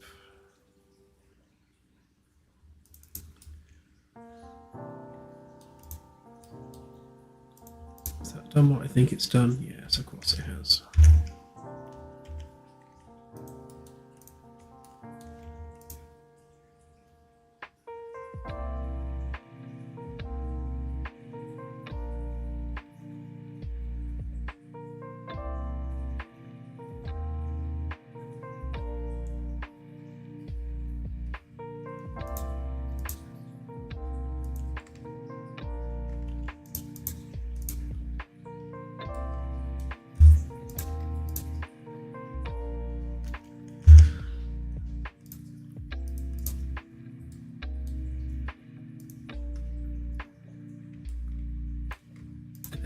Yeah, I was a big fan of iRacing back in the day. I used to race on the MX5 League because I personally owned an MX5, so it seemed natural.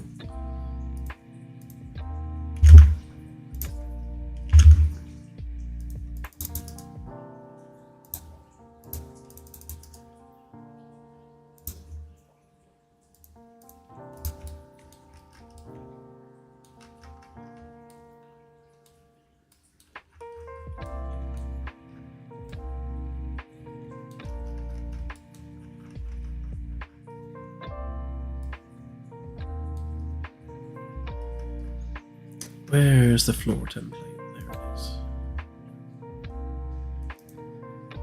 So you can be that colour.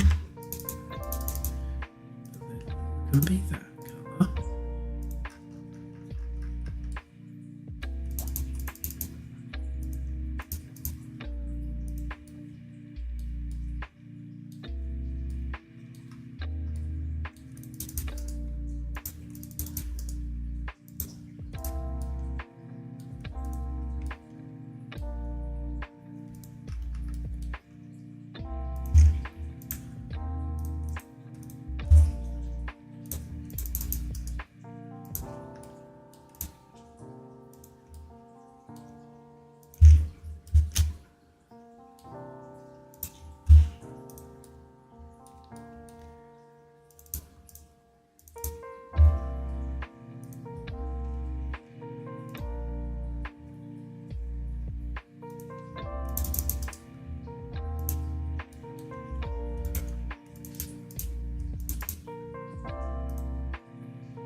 So like I said, this is like super temporary, but kind of what I had in mind.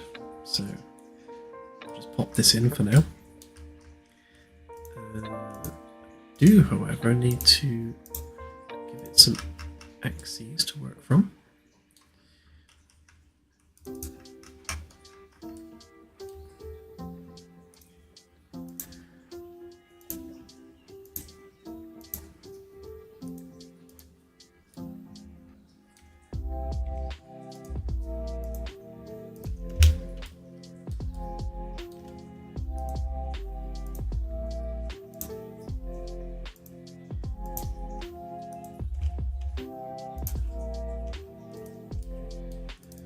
Make sure that they took. Yep, did. Right then, so let's explore that out. Until it's late, I've lost the ability to speak.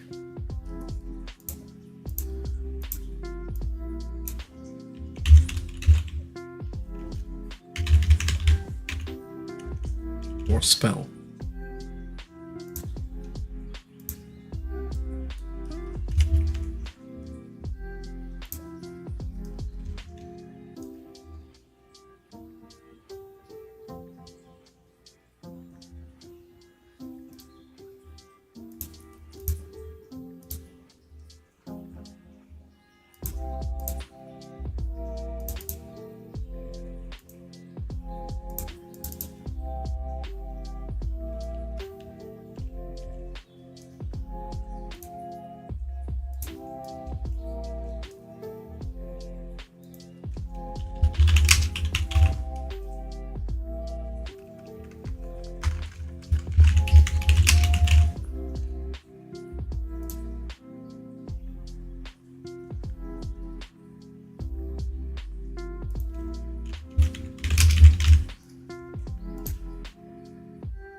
And pop.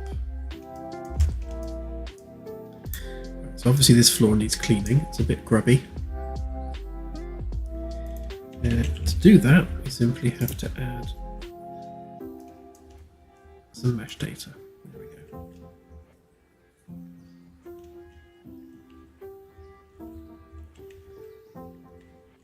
Okay, well there we go. There are the beginnings of the VIP quarters.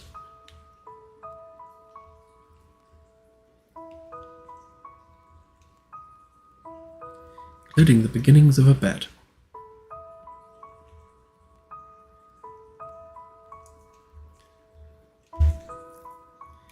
Thank you all.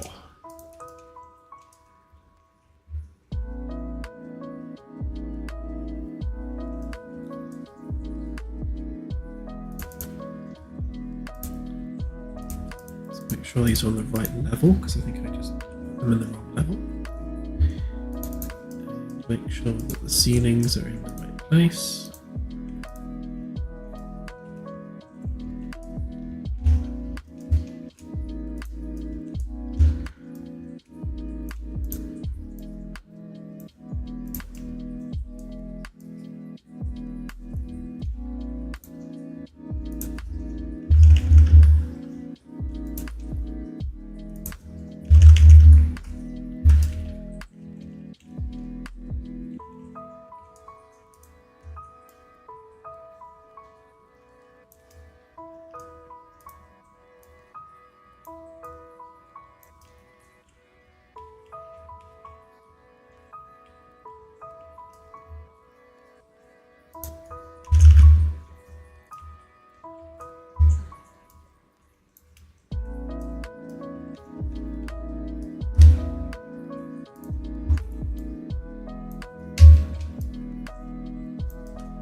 I'll re-import that mesh as well, just to get rid of that nastiness there. And I will also increase the GI size on this, just to brighten up the area a little bit.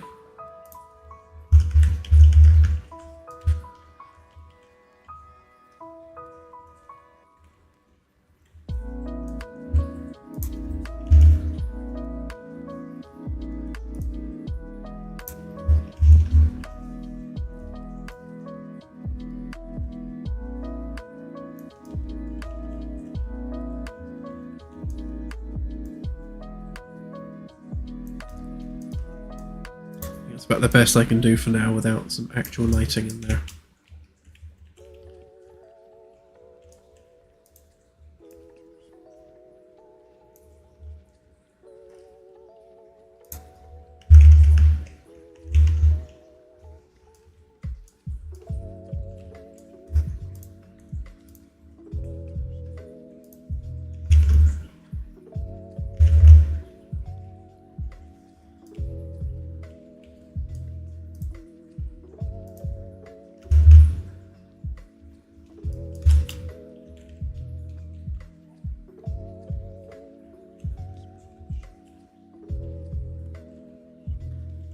You're welcome. I think these bed lights are a bit bright. Let's turn them down a bit.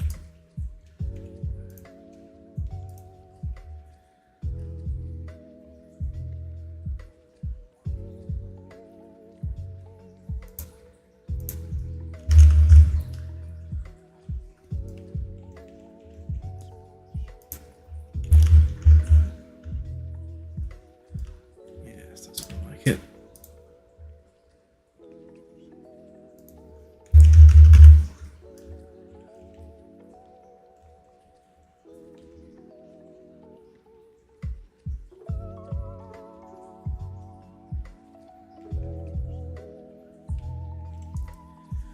Yeah, I think we'll leave it sort of floating.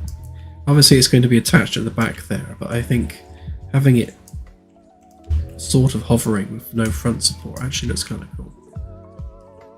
As long as we're selling it at the back for the structure of the bed.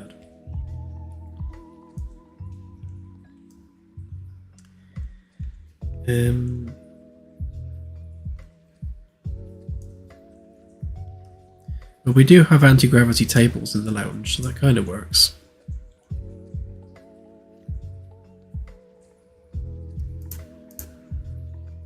So just to demonstrate a point, if we turn the super light back on,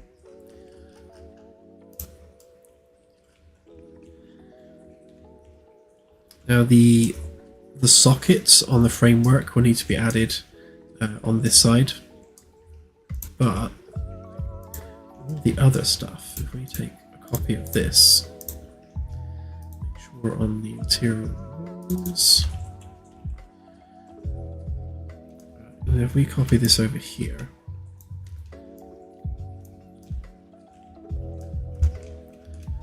it should just pop into place. And then we do the same over here.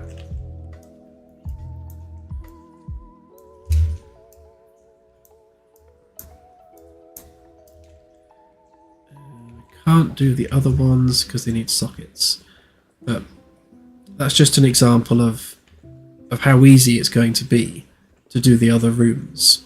Having done one room, it's literally just drag and drop and it pops into place. I didn't even have to align it, it's already aligned. So it's going to be quite quick to flesh out the rest of them.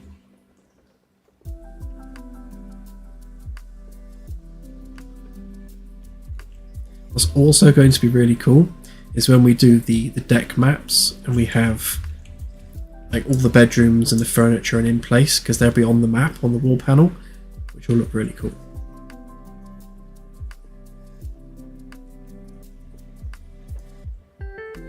No, this is my same old 2080 Ti from years ago.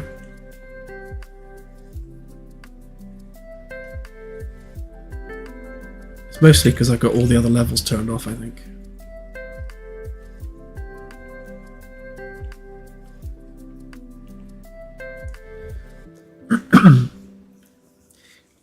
Yeah, we could probably do customizable room colors for the VIP quarters, certainly.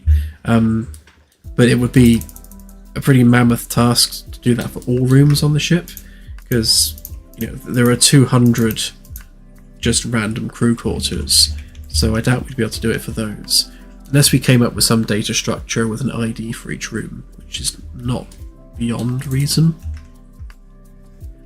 But I'll think about that at a time where Claire's not going to shout at me for going off tangent.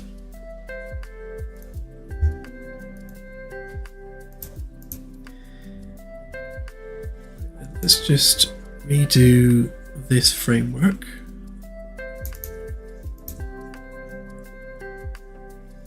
So I noticed there was a bit sticking out, so we need to get rid of that in a minute.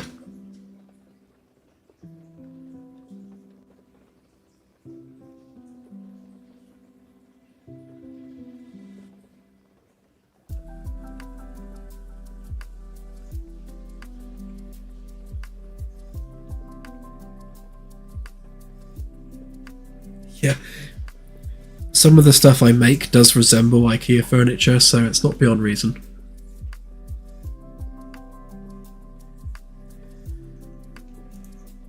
I would love it if we had like IKEA furniture, like literal IKEA furniture in the game. That would be really funny.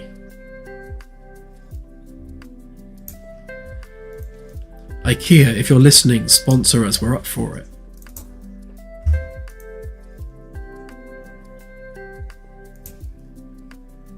In fact, you don't even need to sponsor us, just give us permission. That's all that's needed.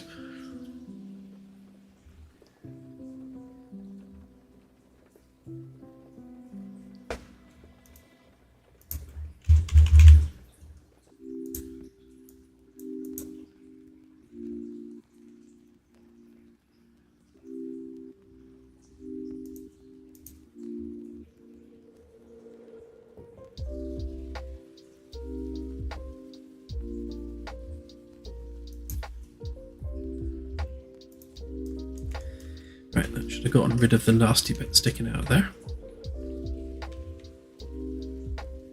What's that? Oh, it's a shadow. Right, I'm going to stop fiddling with it now.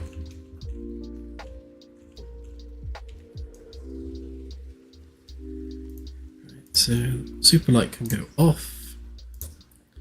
Ceilings can come back.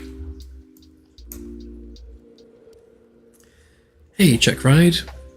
I'm afraid you've joined literally just as I'm ending the stream, so great timing.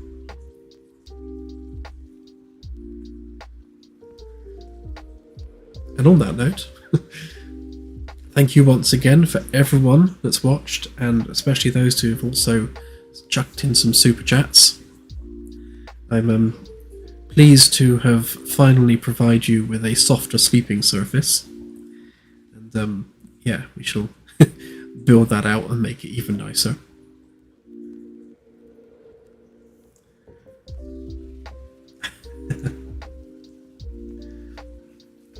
Thank you once again, everyone, and I shall put this out as a build after I've had a nice hot shower. And I just need to run around and make sure all the collisions are working and everything. But I'll put this out as a build tonight, so keep an eye open for that. And I shall see you on Sunday's stream, because what are we today? Wednesday, aren't we? Yes. So I shall see you all on Sunday's stream. Have a great rest of the week, and yeah, bye for now.